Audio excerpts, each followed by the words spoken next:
अब हम स्टार्ट कर रहे हैं चैप्टर नंबर 2। और हमारा चैप्टर नंबर 2 का नेम है real numbers and complex numbers. Lectures के अंदर हम लोगों ने चैप्टर नंबर 1 कंप्लीट किया था, मैट्रिसेस एंड डिटर्मिनेंट्स। उसकी प्लेलिस्ट आपको मिल जाएगी चैनल के ऊपर। So what are real numbers? अब रियल नंबर्स होते क्या हैं? यार तुम कोई सा भी नंबर लिख लो ना। लाइक अगर मैं लिख रहा हूँ 4.5, 7.23, मैं कोई सा भी नंबर लिख लूँ।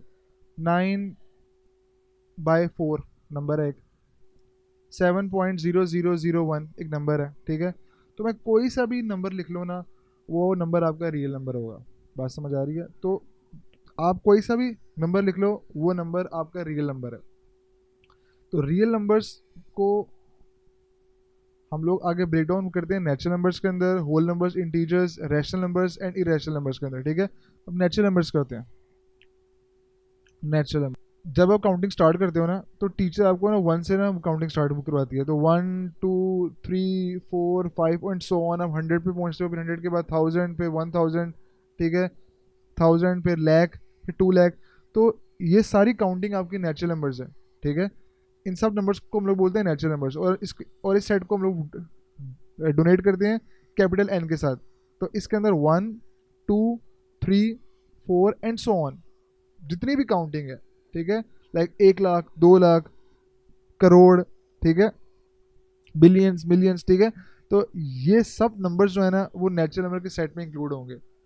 अब एक चीज आपने नोट करनी है कि 1 और 2 के बीच में 1.5 भी लाई कर रहा है, 1.7 भी लाई कर रहा है, 1.01 भी लाई कर रहा है, 1.09 भी लाई कर रहा है।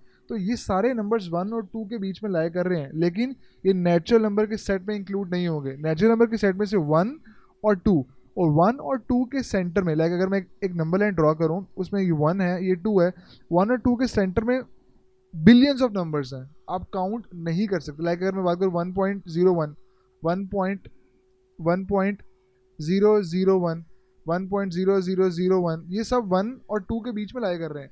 लेकिन नेचुरल नंबर के सेट में सिर्फ 1 और 2 ही इंक्लूड होगा, इसके सेंटर में जितने भी नंबर्स हैं वो इंक्लूड नहीं हो रहे। ये बात समझ आ रही है? अच्छा, अब हम मूव करते हैं। तो ये आपका नेचुरल नंबर का सेट है 1 2 3, ठीक है, एंड सो ऑन। अब हम मूव करते हैं होल नंबर्स। अब होल नंबर्स क्या होते हैं? यार कुछ टीचर्स ना आपको काउंटिंग स्टार्ट करवाते हैं 0 से, फिर 0 1 2 3 4 एंड सो ऑन, ठीक है।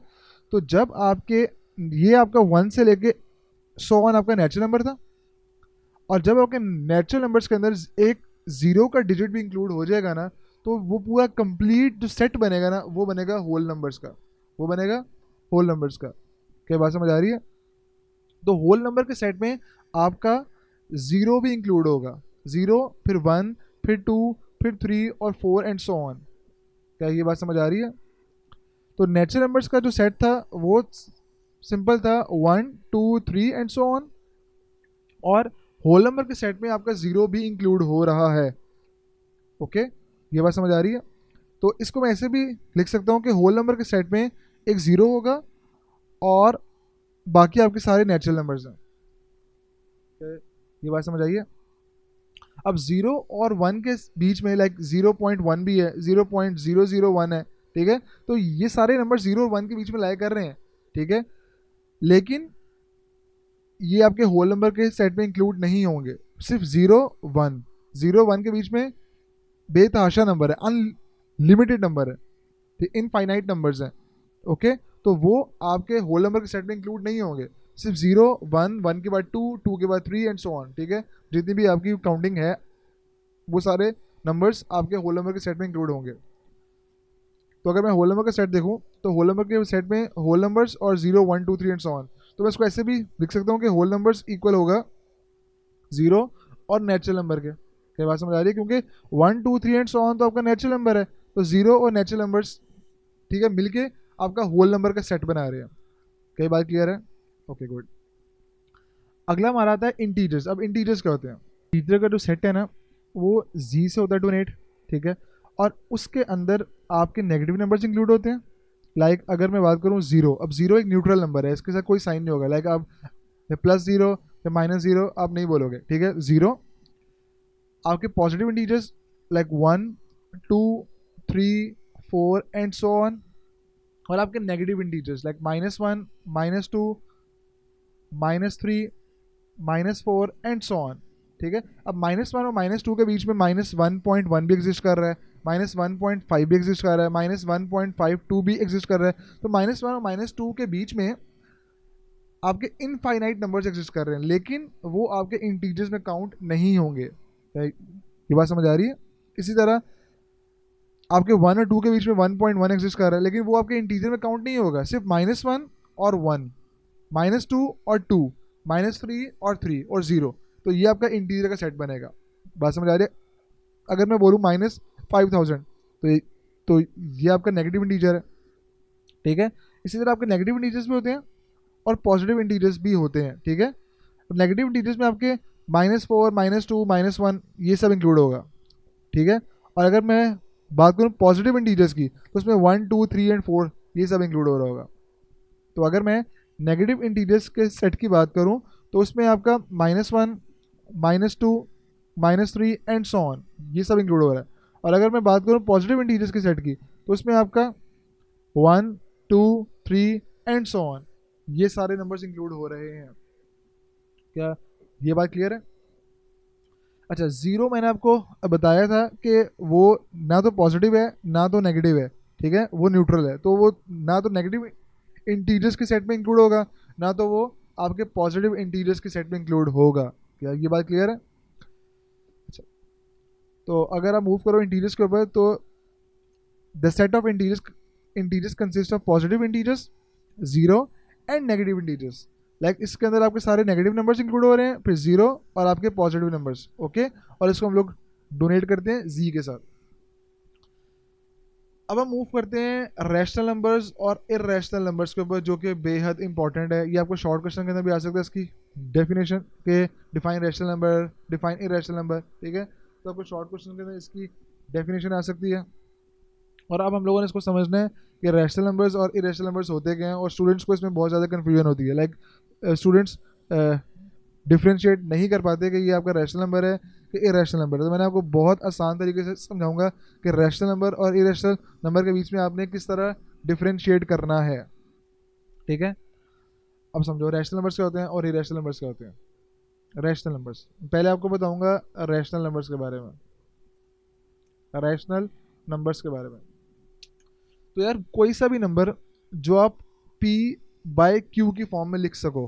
ठीक है, p और q की फॉर्म में लिख सको, और एक तो कंडीशन ये होगी कि p और q की फॉर्म में आप उसको लिख सको।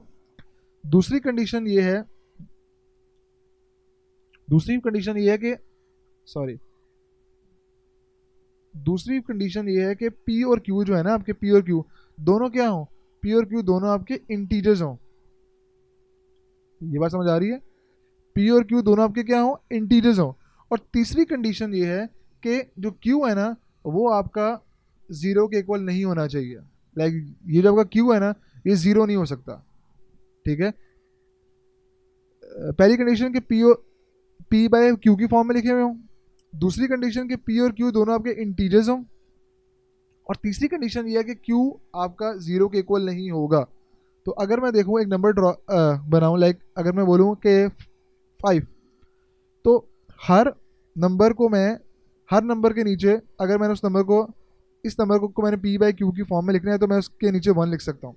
तो ये अब p बाई क्यू की फॉर्म में हो चुका है।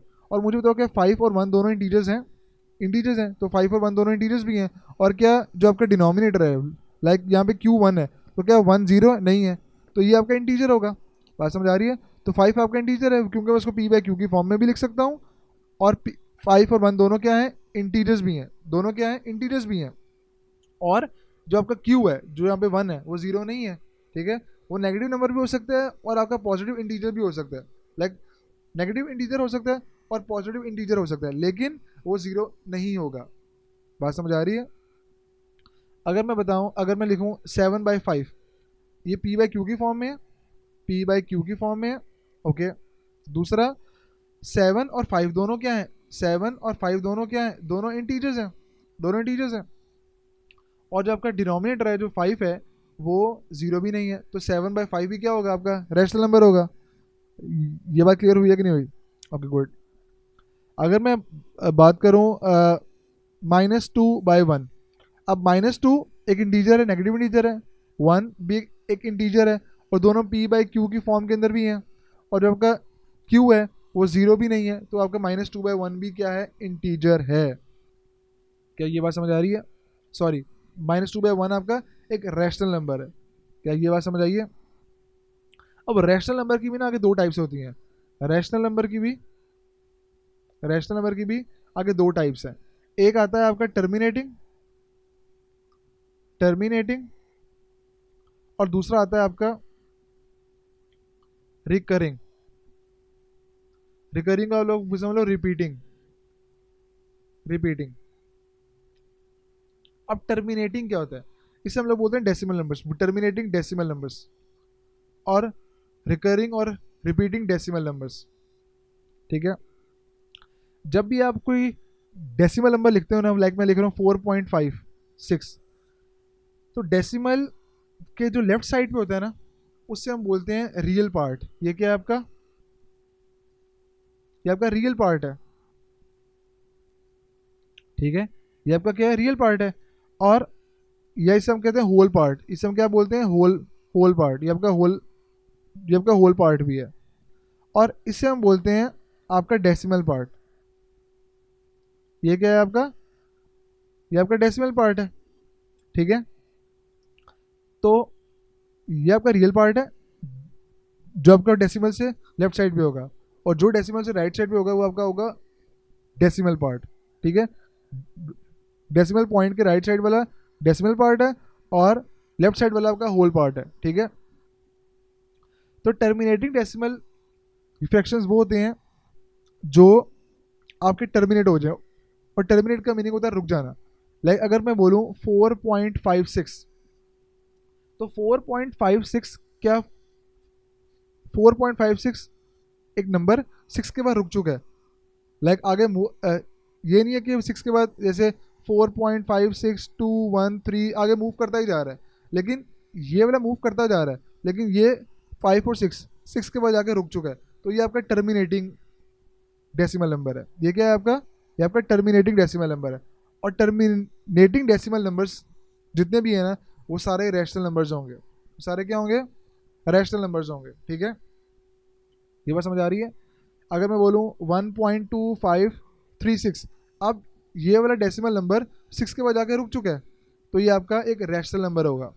इसी तरह अगर मैं बोलूँ 1.213459 अब ये वाला नंबर भी आपका 6 के बाद जाके रुक चुका है, तो ये एक टर्मिनेटिंग डेसिमल नंबर है, तो ये आपका एक रैशनल नंबर होगा। ठीक है, रैशनल नंबर्स कौन कौन से हैं? एक आपका टर्मिनेटिंग डेसिमल नंबर और एक आपका रिकरिंग और रिपीटिंग डेसिमल नंबर। ठीक है, तो कोई सा भी डेसिमल नंबर जो कि टर्मिनेटिंग होगा, जो कि रुक जाएगा, आगे मूव नहीं कर रहा होगा, वो आपका रैशनल नंबर में काउंट होगा। ठीक है, अगली बात आती है रिकरिंग की, रिपीटिंग की।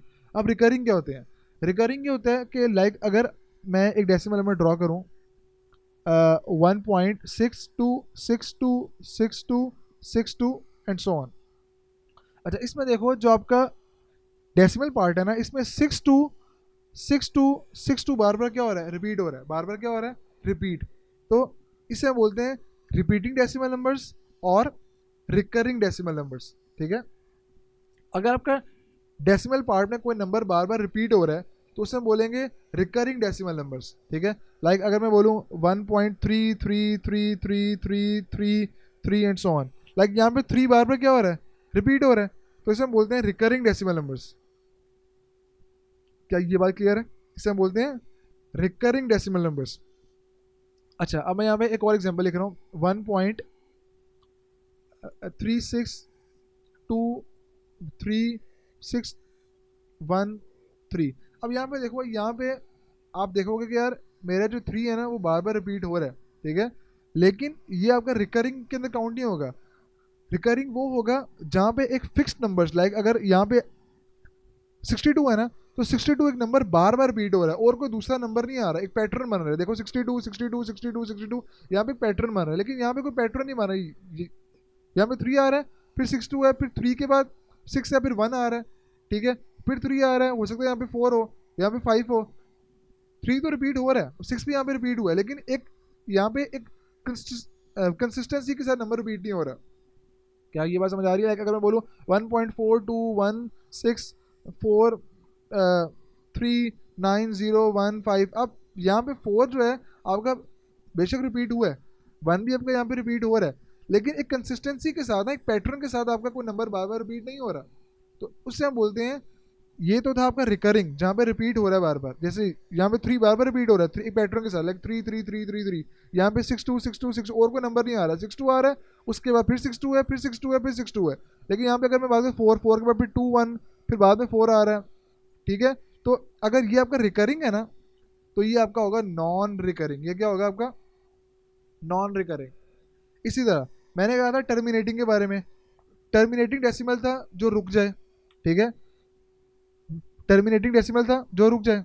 अगर मैं बात करूं टर्मिनेटिंग की, टर्मिनेटिंग था आपका जो जिसका डेसिमल पॉइंट रुक जाए, लाइक 1.42 के बाद और कोई नंबर नहीं है, तो ये आपका टर्मिनेटिंग है। इसी तरह होगा नॉन टर्मिनेटिंग। क्या होगा? Non terminating. Non terminating. तो नॉन टर्मिनेटिंग क्या होगा? जो रुके ना, लाइक अगर मैं बात 1.42 ये मूव करता जा रहा है, ठीक है।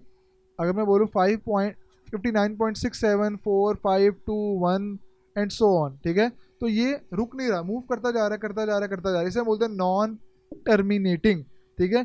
तो जो आपके टर्मिनेटिंग और जो आपके रिकरिंग थे ना, जो आपका टर्मिनेटिंग और रिकरिंग है ना, ये दोनों डेसिमल नंबर्स आपके रैशनल नंबर में काउंट होंगे। टर्मिनेटिंग और रिकरिंग दोनों आपके रैशनल नंबर्स में काउंट होंगे। अब हम मूव करते हैं इररेशनल नंबर्स के ऊपर। अब हम मूव करते हैं इररेशनल नंबर्स पर। अब इररेशनल नंबर्स क्या होते हैं यार? इररेशनल नंबर्स का ना सिंपल समझ लो कि वो नंबर्स जो पी बाय क्यू की फॉर्म में तो आप लिख सको, लेकिन पी और क्यू में से कोई ना कोई एक इंटीजर ना हो, ठीक है। बस सिंपल समझा, पी और क्यू में से कोई एक इंटीजर ना हो, ओके। ये बात समझ आ रही है? पी और क्यू में से कोई एक इंटीजर ना हो, उसे हम बोलेंगे इररेशनल नंबर्स, ठीक है। लाइक अगर मैं बात करूं √2, अब √2/1 लिख सकता हूं मैं, तो इसे बोलो पी और क्यू। पी, ये पी बाय क्यू की फॉर्म में तो आ चुका है, ठीक है। लेकिन क्या मुझे बताओ, जो पी आपका इंटीजर है, क्या √2 इंटीजर है? √2 इंटीजर नहीं है, 2 इंटीजर था। √2 इंटीजर नहीं है, ये इंटीजर नहीं है। तो ये आपका पी बाय, जो पी और क्यू दोनों पी और क्यू में से कोई एक भी अगर इंटीजर ना हुआ, तो वो आपका इररेशनल नंबर में काउंट होगा। क्या ये बात समझ आई है? लाइक अगर मैं बोलूँ √29/3, अब ये ये पी बाय क्यू की फॉर्म में तो आ चुका है, ठीक है। लेकिन जो √29 है ना, ठीक है, √29 ये आपका एक इंटीजर नहीं है, ये आपका नॉन इंटीजर है, ये आपका इंटीजर नहीं है। तो इससे हम बोलेंगे इररेशनल नंबर्स। ये क्या होंगे? ये इररेशनल नंबर्स होंगे। क्या ये बात समझ आ रही है? पी और क्यू में से कोई एक भी अगर आपका इंटीजर नहीं हुआ ना, तो वो आपका इररेशनल नंबर में काउंट होगा। क्या ये बात क्लियर है? रैशनल और इरेशनल नंबर में ये फर्क है। रैशनल नंबर्स के अंदर अगर मैं बोलूँ 2/1, तो 2 और 1 दोनों इंटीजर्स है, लेकिन अगर कोई उनमें से एक भी इंटीजर ना हुआ, तो वो आपका इररेशनल नंबर में काउंट होगा। क्या ये बात क्लियर है? दूसरा एक और, irrational numbers. Irrational numbers, irrational numbers के अंदर अगर मैं देखूं, इसमें नॉन टर्मिनेटिंग और नॉन रिकरिंग।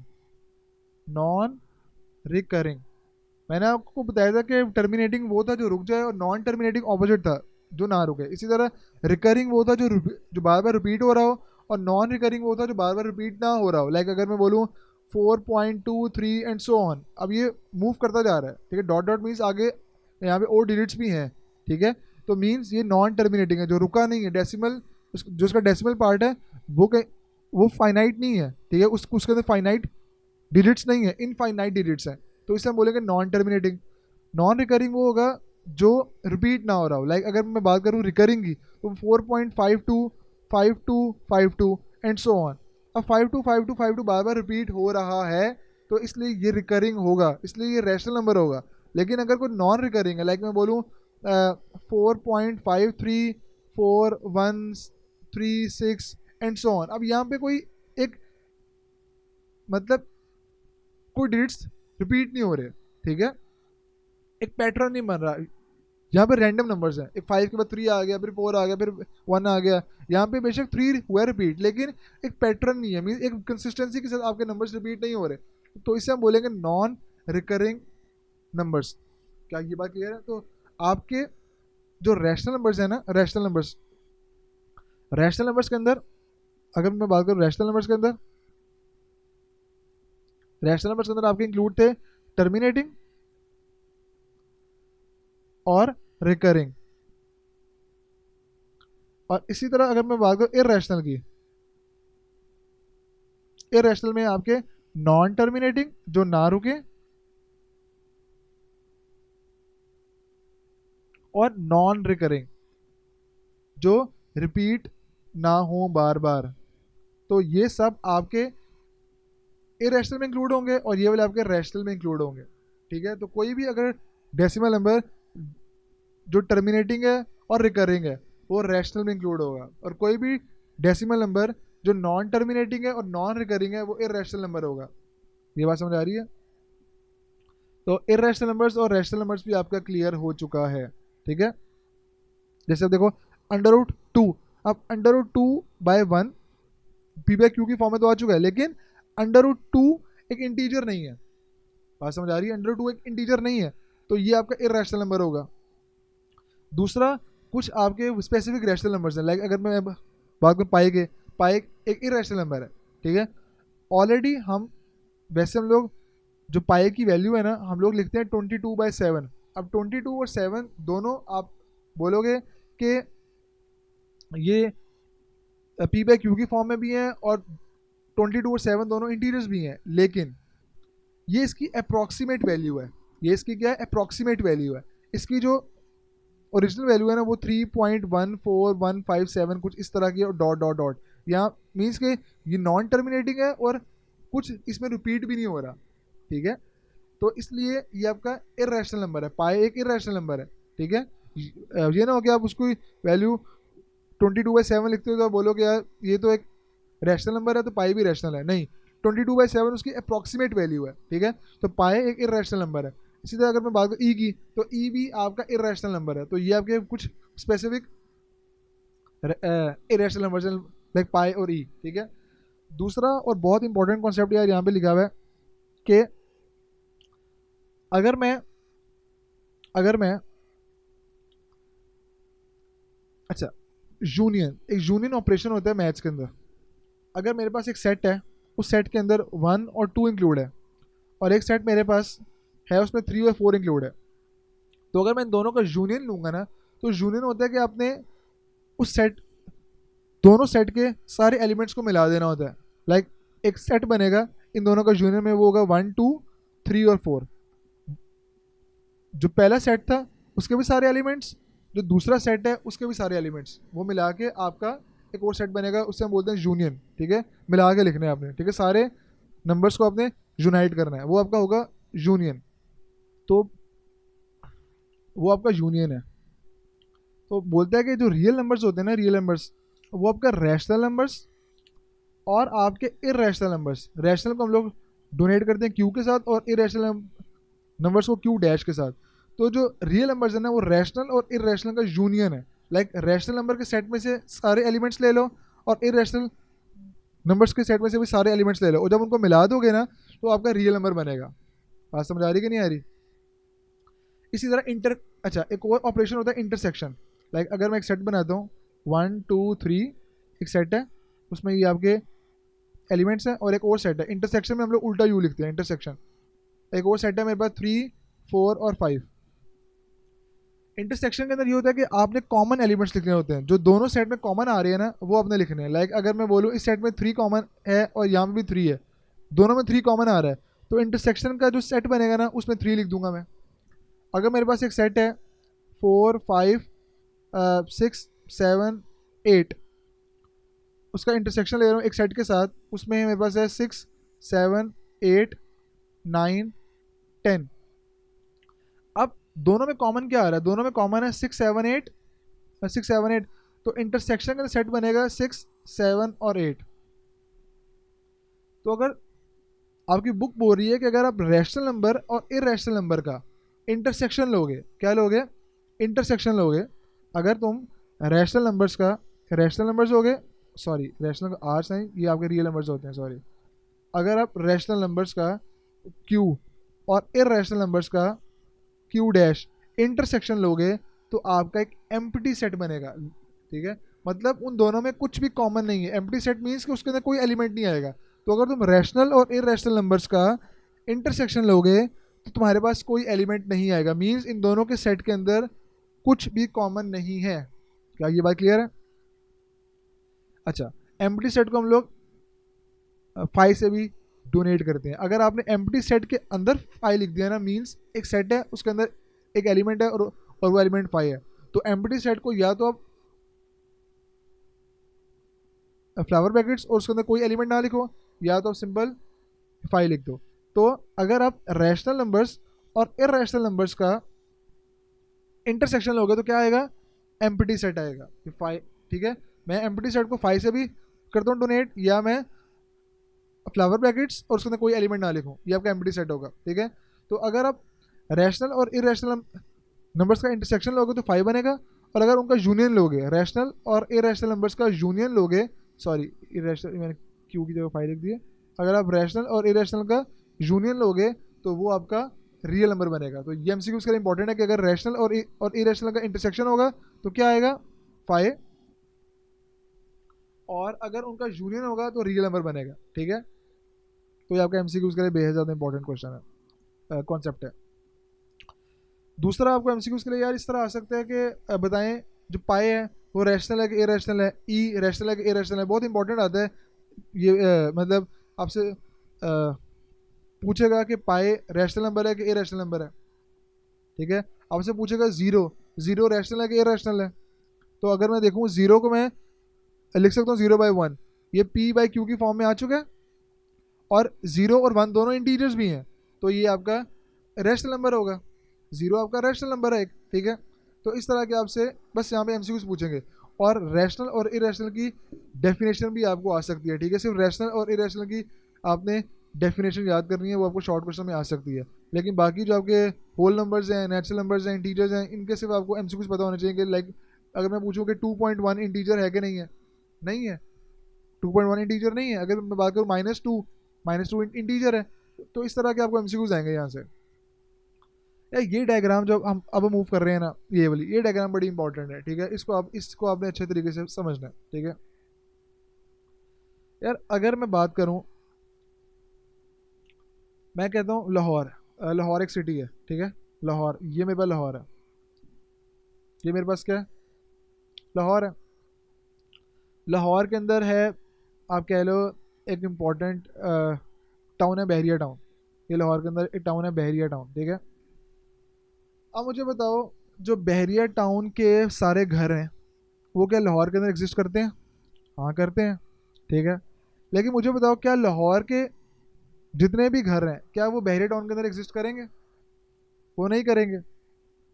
ठीक है, तो इसी तरह मुझे बताओ कि अगर मैं नेचुरल नंबर्स हैं, नेचुरल नंबर्स क्या था, 1 2 3 एंड सो ऑन। तो और एक होल नंबर्स था, होल नंबर्स क्या था, होल नंबर था 0 1 2 3 एंड सो ऑन। तो मुझे बताओ कि क्या होल नंबर के सारे एलिमेंट नेचुरल नंबर में एग्जिस्ट करते हैं? नहीं। ठीक है, 0 एग्जिस्ट नहीं करता। क्या नेचुरल नंबर के सारे एलिमेंट्स होल नंबर में एग्जिस्ट करते हैं? हाँ करते हैं, 1 2 3 एंड सो ऑन। मीन्स के जो नेचुरल नंबर है ना वो होल नंबर का सबसेट है। नेचुरल नंबर एक छोटा सेट है और होल नंबर उससे बड़ा सेट है। क्या ये बात समझ आ रही है? नेचुरल नंबर एक छोटा सेट है और होल नंबर एक बड़ा सेट है। नेचुरल नंबर एक छोटा सेट है और होल नंबर एक बड़ा सेट है। तो मैं इसको बोलूँगा कि natural number whole number super set है। ठीक है, होल नंबर एक सुपर सेट है नेचुरल नंबर्स का, क्योंकि होल नंबर में कुछ नंबर है, मान लो 0 है जो नेचुरल नंबर में एग्जिस्ट नहीं करता, लेकिन नेचुरल नंबर के सारे नंबर्स आपके होल नंबर में एग्जिस्ट करते हैं। तो नेचुरल नंबर एक सुपर सेट होगा। ठीक है, और सॉरी होल नंबर आपका सुपर सेट होगा और नेचुरल नंबर आपका सुपर सेट नहीं, सब सेट होगा होल नंबर्स का। क्या ये बात समझ आ रही है? नेचुरल नंबर होल नंबर का सबसेट है और होल नंबर आपका सुपर सेट है नेचुरल नंबर्स का। अच्छा, इसी तरह अगर मैं बात करूं आपका जो लाहौर एग्जिस्ट करता है पंजाब के अंदर, ये आपका पंजाब है, ये आपका पंजाब है, पंजाब। अब मुझे बताओ लाहौर के जितने भी घर हैं वो क्या पंजाब में लाई करेंगे? हाँ, वो पंजाब में लाई करेंगे। लेकिन मुझे बताओ क्या पंजाब के सारे घर होल नंबर लाहौर में लाई करेंगे?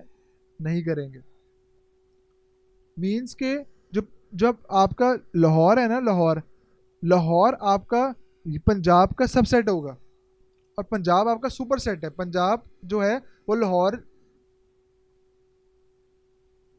से बड़ा सेट है, ठीक है, और लाहौर एक छोटा सेट है। क्या ये बात समझ आ रही है? इसी तरह अगर मैं बात करूं इंटीजर्स की, इंटीजर्स में -1, सॉरी, सारे आपके नेगेटिव नंबर्स थे, आपके नेगेटिव इंटीजर्स थे, आपका जीरो था और आपके पॉजिटिव इंटीजर्स थे। लाइक अगर मैं बोलूँ -3 so on, -2, -1, 0, 1, 2, 3 and so on. अब देखो ये 0, 1, 2, 3 आपके सारे होल नंबर्स हो गए, ठीक है। तो इंटीजर के सेट में आपके सारे होल नंबर तो इंक्लूड हो रहे हैं, सारे होल नंबर तो इंक्लूड हो रहे हैं, ठीक है। लेकिन क्या सारे इंटीजर्स होल नंबर में इंक्लूड हो रहे हैं? नहीं। मीन्स इंटीजर आपका क्या होगा? इंटीजर आपका होगा सुपर सेट होगा और होल नंबर आपका इंटीजर का सब सेट होगा। तो अगर मैं ड्रॉ करूं तो नेचुरल नंबर का सुपर सेट क्या था? होल नंबर था। और होल नंबर का सुपर सेट क्या होगा? वो आपका इंटीजर होगा। क्या ये बात समझ आ रही है? क्या ये बात समझ आई है? इसी तरह इंटीजर का जो सुपर सेट होगा ना वो होगा आपका रैशनल नंबर्स और इरेशनल नंबर्स, ठीक है। इंटीजर का सुपर सेट क्या होगा? आपका रैशनल नंबर्स और इरेशनल नंबर्स। और रैशनल और इरेशनल नंबर्स का सुपर सेट होगा आपका रियल नंबर। इस बात को मेक श्योर करना। तो ये आपको एमसीक्यूज के लिए आएगा कि ये आपको एमसीक्यूज के लिए आ सकता है। ये देखो, नेचुरल नंबर्स, उसके बाद होल नंबर्स हैं, उसके बाद इंटीजर्स हैं, फिर रैशनल और इरेशनल दोनों हैं, और फिर आपका रियल नंबर है। तो ये बात क्लियर हुई है, ठीक है। तो ये इंपॉर्टेंट कॉन्सेप्ट है, ये आपको एमसीक्यूज के लिए आएगा, ठीक है, कि होल नंबर आपका सुपर सेट है और नेचुरल नंबर आपका होल नंबर का सबसेट होगा, ठीक है। इसी तरह इंटीजर आपका सुपर सेट है और होल नंबर और नेचुरल नंबर दोनों इंटीजर के क्या होंगे? सबसेट होंगे। इसी तरह रैशनल नंबर आपका सुपर सेट है और ये सारे उसके सबसेट्स होंगे। लाइक ये देखो ना, होल नंबर के अंदर नेचुरल नंबर है, होल नंबर और नेचुरल नंबर दोनों इंटीजर्स के अंदर है, integer, whole number, natural number दोनों रैशनल नंबर्स के अंदर है। Rational number, integer, whole number, natural number सब मिला के क्या बना रहे हैं? रियल नंबर्स बना रहे हैं। क्या ये बात समझ आ रही है कि नहीं आ रही? अच्छा, दूसरा कहता है कि रैशनल नंबर और इरेशनल नंबर दोनों डिसजॉइंट सेट्स हैं। डिसजॉइंट सेट्स वो सेट्स होते हैं जिनमें कुछ भी कॉमन ना हो। तो मैंने आपको बताया था कि अगर तुम रैशनल नंबर और इरेशनल का इंटरसेक्शन लोगे ना तो उसमें कुछ भी कॉमन नहीं आएगा। तो रैशनल और इरेशनल क्या है? डिसजॉइंट सेट्स हैं। ये भी एमसीक्यूज के लिए है। तीसरा पॉइंट उन्होंने यहाँ पे लिखा हुआ है कि जो आपका आपका प्राइम नंबर है ना, आपके प्राइम नंबर्स क्या होते हैं? प्राइम नंबर्स वो होते हैं जिनके दो डिस्टिंक्ट फैक्टर्स हों, एक तो वो खुद हो और एक तो नंबर वन हो। लाइक अगर मैं बात करूं प्राइम नंबर्स की, तो प्राइम नंबर्स क्या होते हैं? प्राइम नंबर्स क्या होते हैं? अगर मैं बात करूं टू की, तो टू एक प्राइम नंबर है, इसके दो फैक्टर्स हैं, टू और वन, ठीक है। लाइक टू और वन दोनों टू को डिवाइड कर रहे हैं। अगर मैं बात करूँ थ्री की, तो थ्री के दो फैक्टर्स हैं, थ्री है और वन है, ठीक है। अगर मैं बात करूँ सिक्स की, तो सिक्स को वन करता है divide, one times six is six. Six को टू भी करता है divide, two times three is six. और सिक्स को थ्री भी करता है डिवाइड, और फिर सिक्स को सिक्स भी करता है डिवाइड। तो अब इस केस में सिक्स के मोर देन टू फैक्टर्स हैं, मोर देन टू फैक्टर्स हैं, तो सिक्स प्राइम नंबर नहीं होगा। प्राइम नंबर वो होता है जिसके सिर्फ दो ही फैक्टर हो। अगर मैं बात करूँ सेवन की, तो सेवन के दो फैक्टर हैं, सेवन और वन। अगर मैं बात करूँ इलेवन की, तो इलेवन के दो फैक्टर हैं, इलेवन और वन। इलेवन को इलेवन करेगा डिवाइड या वन करेगा, ठीक है। तो ये आपके प्राइम नंबर्स हैं। तो बोलता है कि अगर आपका कोई भी प्राइम नंबर है ना पी, उसने उसको डोनेट के पी के साथ, कोई भी आपका प्राइम नंबर है, उस प्राइम नंबर के ऊपर आपने स्क्वायर रूट डाल दिया, तो वो आपका इरेशनल नंबर बन जाएगा। ये बात समझ आ रही है? कोई भी आपका प्राइम नंबर है ना, उस प्राइम नंबर के ऊपर अगर आपने स्क्वायर रूट डाल दिया, तो वो आपका क्या बन जाएगा? वो आपका बन जाएगा इरेशनल नंबर। वो क्या बनेगा? इरेशनल नंबर, ठीक है। लाइक अगर मैं बात करूँ इलेवन की, इलेवन के ऊपर स्क्वायर रूट है, सिंपल इरेशनल नंबर है, सोचने की जरूरत ही नहीं है। 29 स्क्वायर रूट 29 प्राइम नंबर है और प्राइम नंबर के ऊपर स्क्वायर रूट है, मीन्स ये इरेशनल नंबर है। ओके, दूसरा कहता है कि आपके सारे all positive non square integers, non square से मुराद यह है कि अगर मैं बात करूँ 4 की, तो अगर मैं 4 का स्क्वायर रूट लूंगा ना तो मेरा आंसर 2 आ जाएगा। अगर मैं 9 का स्क्वायर रूट लूंगा तो मेरा आंसर 3 आ जाएगा। अगर मैं ये हैं तो पॉजिटिव ही हैं, 4 और 9 पॉजिटिव हैं, लेकिन ये नॉन स्क्वायर नहीं है, ये स्क्वायर इंटीजर्स हैं, लाइक इनका स्क्वायर रूट लिया जा सकता है तो एक नंबर आ जाएगा। ठीक है, अगर मैं बात करूँ 15 की, तो 15 का स्क्वायर रूट नहीं लिया जा सकता। ठीक है, बात समझ आ रही कि नहीं आ रही? एक डेसिमल नंबर आएगा उसके आंसर में। तो कह रहे हैं कि जितने भी आपके नॉन स्क्वायर, ये नॉन स्क्वायर है, ये नॉन स्क्वायर है, अगर आपके सारे पॉजिटिव नॉन स्क्वायर नंबर्स के ऊपर अगर आप स्क्वायर रूट डाल दोगे तो वो आपका होगा इर्रेशनल नंबर। वो क्या होगा आपका? वो क्या होगा आपका? वो आपका इरेशनल नंबर होगा। Square roots of all positive non square integers are irrational numbers. यार अगला कॉन्सेप्ट है आपका नंबर लाइन का। अब नंबर लाइन क्या होती है?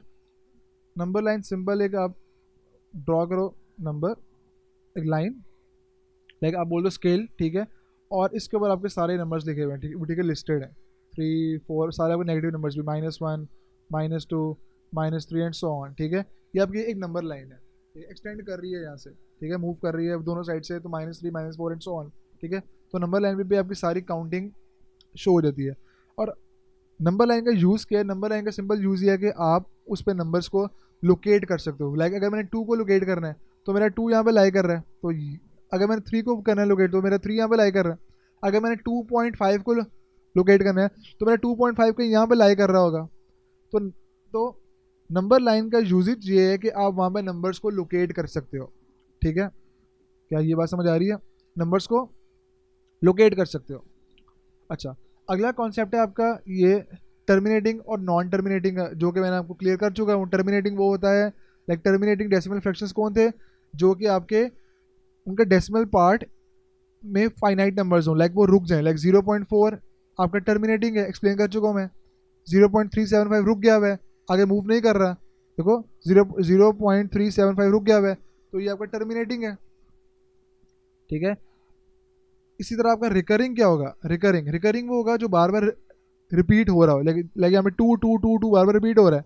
अगर यहाँ की बात करूँगा तो 36 बार बार रिपीट हो रहा है और कोई बीच में नंबर नहीं आ रहा।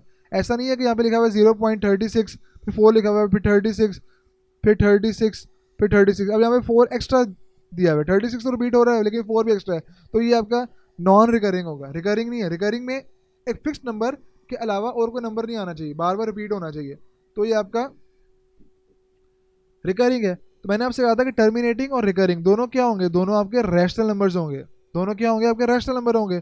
और इरैशनल नंबर्स में क्या होगा? इरैशनल नंबर में आपके नॉन टर्मिनेटिंग क्या था? जो रुके ना, लाइक इसकी बात करूँ तो मैं, तो ये देखो बाहर आगे मूव कर रहा है, ये नॉन टर्मिनेटिंग है, ये टर्मिनेट नहीं हुआ। टर्मिनेट का मीनिंग होता है रुक जाना, स्टॉप लग जाना कहीं पर, ये नॉन टर्मिनेटिंग है, ये रुका नहीं है। इस तरह अगर मैं बात करूँ पाई की, तो पाई भी रुका नहीं है, पाई भी रुका नहीं है, ये नॉन टर्मिनेटिंग है, रुका नहीं है। ठीक, इस तरह ई की वैल्यू ये है, ये नॉन टर्मिनेटिंग है, रुका नहीं है। इसी तरह ये आपके नॉन टर्मिनेटिंग हो गए। और नॉन रिकरिंग होते जो रिपीट ना हो रहे हो। अब देखो यहाँ पे 1 पॉइंट, अब देखो 4 1 है, फिर 4, फिर 2 आ गया, फिर 1 तो आ रहा है, लेकिन एक पैटर्न, ये कंसिस्टेंट नंबर आपका रिपीट नहीं हो रहा। ठीक है, इसी तरह अगर मैं बात करूँ पाई की वैल्यू की, तो 3.1415, कोई एक पर्टिकुलर नंबर एक एक पैटर्न नहीं बन रहा आपका, तो ये आपके नॉन रिकरिंग होंगे। ठीक है, तो नॉन रिकरिंग और नॉन टर्मिनेटिंग दोनों आपके इरेशनल नंबर्स हैं। रैशनल में मैंने आपको बताया था, रैशनल में, सॉरी मैंने ऊपर लिखा हुआ भी है, ये अगर मूव करूँ ना मैं, तो रैशनल के अंदर आपके टर्मिनेटिंग थे और रिकरिंग थे, इरेशनल में आपके नॉन टर्मिनेटिंग और नॉन रिकरिंग है। क्या बात समझ आ रही है? गुड, तो आपका ये वाला कॉन्सेप्ट हो चुका है क्लियर। अब यार एक बड़ा इंपॉर्टेंट क्वेश्चन आता है, और वो क्वेश्चन ये है कि कह रहा है कि आपको ना एक डेसिमल नंबर दिया हुआ है और उस डेसिमल नंबर के ऊपर एक बार दी हुई है, लाइक जो उसका डेसिमल पार्ट है ना उसके ऊपर एक बार दी हुई है, लाइक 0.3 दिया हुआ है उसको एक बार है। इस बार का मीनिंग ये है कि जो आपका 3 है ना वो बार बार रिपीट होगा, लाइक 0.3333 एंड सो ऑन। इस 23 क्योंकि वो जो बार है ना इसका मीनिंग ये है कि आपका 23 बार बार देखो रिपीट हो रहा है एंड सो ऑन। तो कह रहा है कि इन जो आपके रैशनल नंबर्स है ना, क्योंकि ये आपका टर्मिनेटिंग ये आपका रिकरिंग है, बार बार रिपीट हो रहा है, तो एक रैशनल नंबर होगा। तो कह रहा है कि इस रैशनल नंबर को ना इस रिकरिंग डेसिमल नंबर को आपने पी बाई क्यू की फॉर्म में लिखना है, आपने पी बाई क्यू की फॉर्म में लिखना है।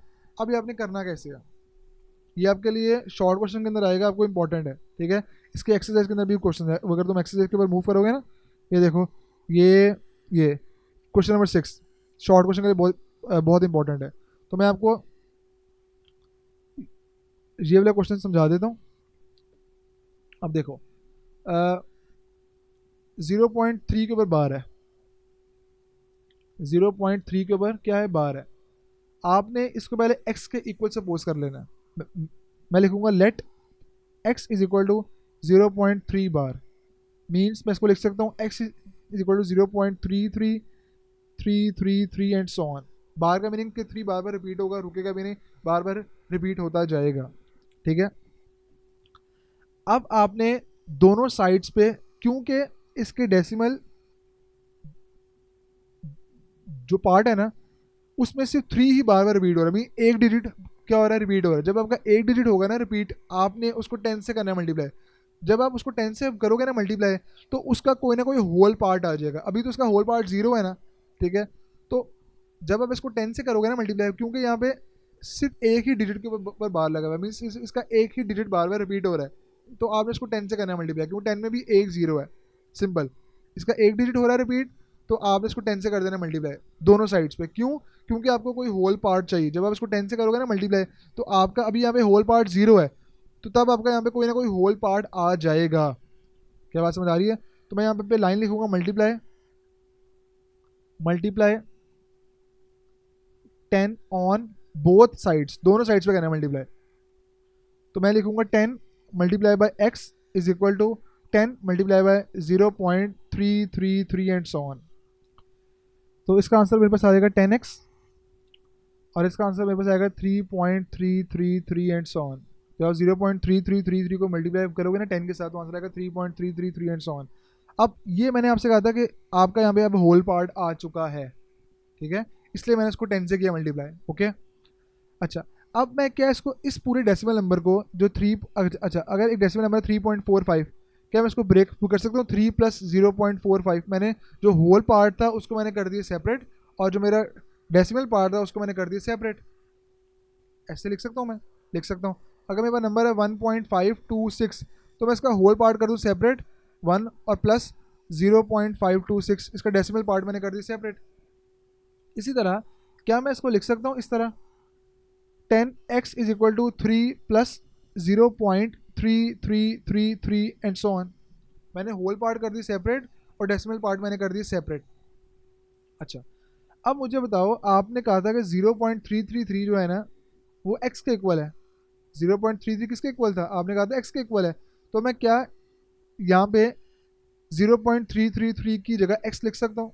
बिल्कुल लिख सकता हूँ। तो मैं यहाँ पे लिख सकता हूँ 10x is equal to 3 plus x।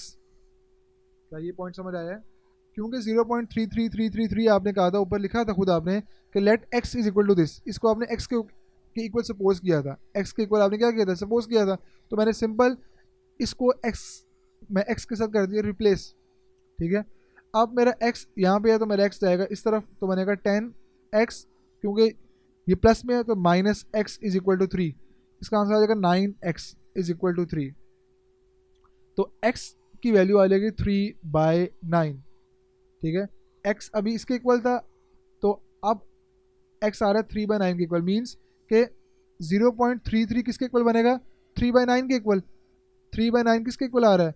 0.3 के इक्वल, मीन्स आपने इसको p बाई क्यू की फॉर्म में लिख दिया है, और तुम 3/9 को 1/3 भी लिख सकते हो। बात समझ आ रही है? तो इसका आंसर आएगा 1/3। तो 0.3 को जब तुम 0.3 को बाहर है, जब तुम इसको चेंज करोगे p बाई क्यू की फॉर्म में, तो आंसर आएगा 1/3। क्या ये बात समझ आ रही है? इसी तरह अगर तुम अपना एक्सरसाइज 2.1 का क्वेश्चन नंबर 6 देखोगे ना, उसमें आपको दिया हुआ 0.5 का 0.5 पे बार। तो कैसे करना है आपने?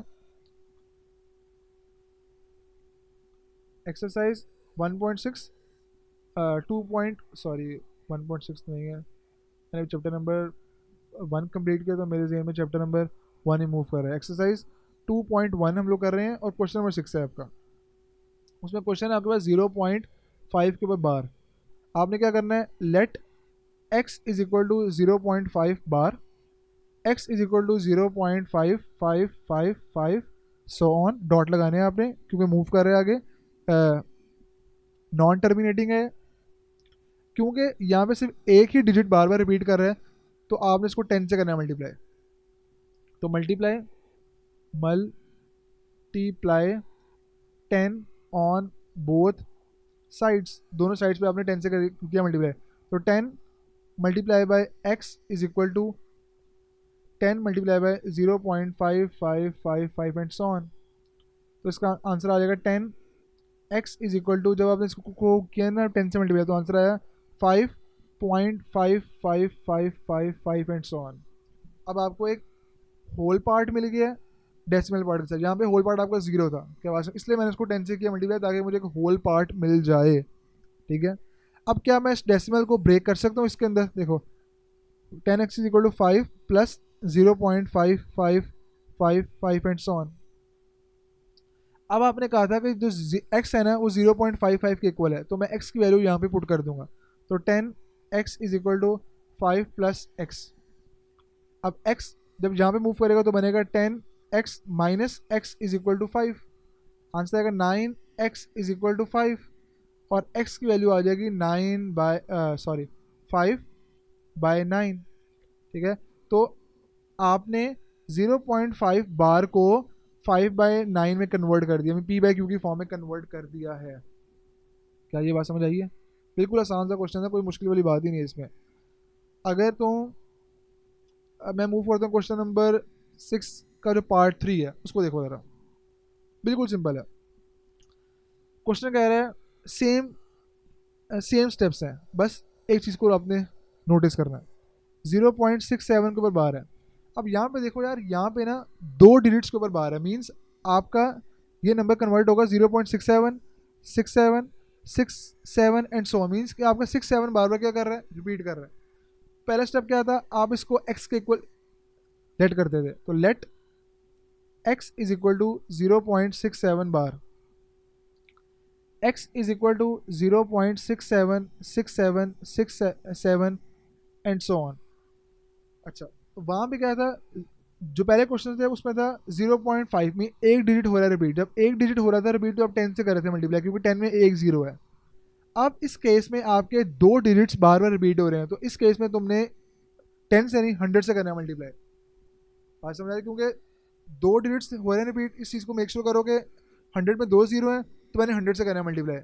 अगर यहाँ पे 3 डिजिट्स होते हैं रिपीट, लाइक अगर क्वेश्चन होता है 0.675 और 3 के ऊपर बार लगा हुआ था, अब 3 क्या हो रहे हैं रिपीट, तो आपने इसको 1000 से करना है मल्टीप्लाई, क्योंकि 1000 में 3 0 हैं। बस सिर्फ ये डिफरेंस है इस क्वेश्चन के अंदर। आप क्या लिखोगे यहाँ पे? यहाँ लिखोगे मल्टीप्लाई 100 ऑन बोथ साइड्स। तो 100 multiply by x is equal to 100 multiply by 0.676767 and so on. इसका आंसर आ जाएगा 100x is equal to 67.676767 and so on. जब 100 को 0.676767 से मल्टीप्लाई करोगे तो आपका ये आंसर आएगा। अब आपने क्या करना है कि आपने होल पार्ट और डेसिमल पार्ट को करना है यहाँ पे सेपरेट। मैंने कर दिया सेपरेट, यही तो करते थे आप, होल पार्ट और डेसिमल पार्ट को आप करते थे सेपरेट, और 100x यहाँ पर आ जाएगा। अब आपका नेक्स्ट स्टेप ये था कि आपने x को इसके इक्वल किया है सपोज, तो मैं इसकी जगह पे x लिख सकता हूँ। तो 100x is equal to 67 plus x आ जाएगा। अब x जब वहाँ पे जाएगा तो बनेगा 100x minus x is equal to 67। इसका आंसर आ जाएगा 99x is equal to 67। x की वैल्यू आ जाएगी 67/99। क्या ये बात समझ आ रही है? तो मीन्स आपने 0.67 को जब आपने p बाई क्यू की फॉर्म में चेंज किया है तो वो बना 67/99। क्या ये बात समझ आ रही है? तो ये इसकी p बाई क्यू की फॉर्म थी। 0.67 बार की जो p बाई क्यू फॉर्म है ना वो 67/99 है। ठीक है, तो ये तो था आपका शॉर्ट क्वेश्चन के लिए। अब मैं आपको एमसीक्यूज के लिए ना एक सिंपल से ना लॉजिक देता हूँ, ताकि आपका 1 सेकंड के अंदर आप उसको पी बाई क्यू की फॉर्म में चेंज कर लो। ठीक है, वो लॉजिक क्या, लाइक यहाँ देखो, अगर आपके पास लिखा हुआ है ना 0.5 के ऊपर बार है, तो आपने सिंपल इसको 5/9 में कन्वर्ट कर देना। सिंपल 5/9, क्योंकि अभी 1 के ऊपर बार थी तो आपने यहाँ पे 9 लिखा है। अगर होता है यहाँ पे 0.55 और दो के ऊपर बार होती तो सिंपल 55/99। क्या ये बात समझ आ रही है? अगर 3 पे बार होती, लाइक होता 0.555, 3 पे बार है तो 555 ऊपर लिखा और इसको 3 दफ़ा 9 से कर दिया डिवाइड, तो ये आपका पी बाई क्यू की फॉर्म बन गई। सिंपल। अगर हमने क्या किया था, 0.3 था ना और 3 पे बार थी तो 3/9, और जब इसको आप सिंप्लीफाई करोगे तो 1/3 बनेगा। बात समझ आ रही कि नहीं आ रही? 0.67 पे बार थी तो 67/99, ये पी बाई क्यू की फॉर्म में चेंज हो गया। सिंपल। ये ना अगर तुम 67/100 कर दो, 67/100 नहीं होगा। ठीक है, अगर होता ना सिंपल, अगर होता 0.67 और इसमें कोई बार ना होती, मीन्स ये एक टर्मिनेटिंग है, मतलब ये एक टर्मिनेटिंग डेसिमल नंबर है। ठीक है, ये रुक गया हुआ है, तो फिर होता 67/100, इसका फ्रैक्शन होता। इसको पी बाई क्यू की फॉर्म में चेंज करते तो 67/100 आता। लेकिन इस केस में 67 बार बार रिपीट हो रहा है, 67 67 67 सो ऑन, चलता जा रहा है चलता जा रहा है। तो इस केस में ये जब पी बाई क्यू की फॉर्म में चेंज होगा तो 67/99 की फॉर्म में चेंज होगा। तो अगर तुम क्वेश्चन देखो, अब तुम ऐसे बता सकते हो 0.13 है तो इसकी पी बाई क्यू की फॉर्म क्या होगी, इसकी पी बाई क्यू की फॉर्म होगी 13 बाय, क्योंकि 2 डिजिट्स के ऊपर है तो 99, इसकी होगी 67/99, इसकी होगी 5/9। अगर तुम एग्जाम्पल में मूव करो, क्योंकि हम लोग एग्जाम्पल के ऊपर थे, तो एग्जाम्पल में इसकी फॉर्म क्या बन रही है, ये देखो 0.3 था तो इसकी की बनेगी 3/9। यहाँ पे दिखा हुआ 23 पे बाहर है तो 23/99, देखो 23/99। सिंपल। तो पी बाई क्यू की फॉर्म में आपने कन्वर्ट कर दिया। तो ये आपका एक्सरसाइज के अंदर भी जो आपका क्वेश्चन था वो आपको सॉल्व हो चुका है। 2.1 का क्वेश्चन नंबर 3 आपने सॉल्व कर लिया। अब जो अगला इंपॉर्टेंट कॉन्सेप्ट है ना, वो कह रहा है representation of rational and irrational numbers on the number line. आपने एक रैशनल नंबर और इरेशनल नंबर को नंबर लाइन पे रिप्रेजेंट करना है, और ये शॉर्ट क्वेश्चन के अंदर आपको आएगा। ऊपर वाला क्वेश्चन भी आपका शॉर्ट क्वेश्चन था, ये आपको शॉर्ट क्वेश्चन में आएगा कि आपने रैशनल और इरेशनल नंबर्स को नंबर लाइन पे किस तरह कन्वर्ट करना है। क्या ये बात समझ आ रही है? गुड। तो अगर मैं एक नंबर लाइन ड्रॉ करता हूँ, लाइक मेरे पास एक नंबर है मेरे पास, लाइक 2/5। आपने 2/5 को एक रैशनल नंबर है क्योंकि पी बाई क्यू की फॉर्म में, और 2 और 5 दोनों इंटीजर्स हैं तो एक रैशनल नंबर है। इसको आपने कन्वर्ट करना है, इसको आपने शो करना है नंबर लाइन के ऊपर। आप कैसे शो करोगे? मैं एक नंबर लाइन ड्रॉ कर लेता हूँ, ये मेरे पास एक लाइन ड्रॉ कर लिया, मैंने नंबर लाइन ड्रॉ कर लिया। मैं कहता हूँ ये मेरा 0 है, ये मेरा 1 है, ये मेरा 2 है, इसी तरह ये मेरा -1 है और ये मेरा -2 है। अच्छा, अब 2/5 का ये है कि अगर आपका लाइक अगर आपका न्यूमिनेटर स्मॉलर है और आपका डिनोमिनेटर बड़ा है, तो जब इसको सॉल्व करोगे तो आंसर 0 पॉइंट समथिंग आएगा, मतलब कि 0 और 1 के बीच में लाई करेगा। लाइक अगर 7/9 हो, 2/3 हो, ठीक है, अगर आपका प्रॉपर फ्रैक्शन हो, अगर आपका क्या हो प्रॉपर फ्रैक्शन, ये सारे प्रॉपर फ्रैक्शन है, आपका न्यूमिनेटर छोटा है और आपका डिनोमिनेटर बड़ा है, जब भी ऐसे फ्रैक्शन आएंगे ना तो उसको मेक श्योर करना, उसको अपने जेहन में रखना कि वो हमेशा 0 और 1 के बीच में लाई करेंगे। किस में लाई करेंगे? 0 और 1 के बीच में लाई करेंगे। अगर होता 7/3, अब ये आपका इम्प्रॉपर फ्रैक्शन है। ये क्या है? आपका इम्प्रॉपर फ्रैक्शन है, इसमें आपका न्यूमिनेटर बड़ा है और डिनोमिनेटर छोटा है, ये आपका इम्प्रॉपर फ्रैक्शन है। तो इसकी अभी हम बात नहीं करें, अभी हम बात कर रहे हैं सिंपल प्रॉपर फ्रैक्शन की, लाइक 2/5 दे दिया हो, -2/5 दे दिया हो, 7/3 दे दिया हो, आपके पास 10/11 दिया हो, इसको आपने नंबर लाइन पे किस तरह करना है, रिप्रेजेंट करना है, ठीक है। आपको ये तो आइडिया होगा कि यार ये 0 और 1 के बीच में लाया करेगा। अगर कोई नेगेटिव नंबर होगा तो वो 0 और -1 के बीच में लाया करेगा।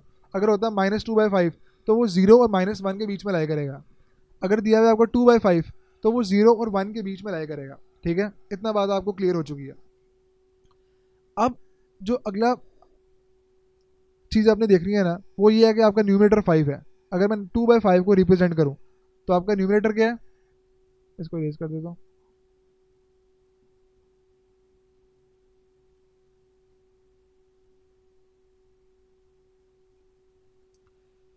तो अगर मेरे पास नंबर है 2/5, इसको मैंने नंबर लाइन पे शो करना है कि ये नंबर मेरा कहाँ पे लाई कर रहा है, सिंपल। तो आपने देखना है ये तो पहले 0-1 के बीच में लाई करेगा, ये बात तो आपको क्लियर हो चुकी है कि यार मैं ये नंबर 0 और 1 के बीच में ही कहीं ना कहीं पे लाई कर रहा है, ठीक है। पहली बात तो आपने इस चीज़ को मेक श्योर करना है। दूसरा यार ये देखना है कि आपने आपके न्यूमिनेटर में क्या लिखा हुआ है। न्यूमिनेटर में 5 है तो आपने 0 और 1 के टोटल 5 पार्ट्स बनाने हैं। 0 और 1 के टोटल 5 पार्ट्स बनाने हैं। तो मैं अब 5 पार्ट्स ड्रॉ कर रहा हूँ, एक part, second part, third part, fourth part और फिफ्थ पार्ट। लाइक ये एक पार्ट है मेरा, ये दूसरा पार्ट है, ये तीसरा पार्ट है, ये चौथा पार्ट है, ये पांचवा पार्ट है। तो 5 पार्ट्स को बनाने के लिए मैंने सिर्फ 4 लाइंस ड्रॉ की हैं। इस चीज़ को ज़रा ज़हन में रखो। 5 पार्ट्स को बनाने के लिए मैंने 4 लाइंस ड्रॉ की हैं, 1 2 3 एंड 4। ये 4 लाइन ड्रॉ की, ये 1 का है और ये 0 का है। मैंने 4 लाइन्स ड्रॉ की। तो अगर मैंने 5 पार्ट्स बनाने हैं मैंने 4 लाइन ड्रॉ करनी है। मैंने 10 पार्ट्स अगर बनाने हैं तो मैंने 9 लाइन्स ड्रॉ करनी है, ठीक है। तो आपने 5 पार्ट्स, आपने 5 लाइन ड्रॉ नहीं करनी है, आपने 5 पार्ट्स बनाने हैं। तो 5 पार्ट्स बनाने के लिए आपको 4 लाइन्स ड्रॉ करनी है, सिंपल।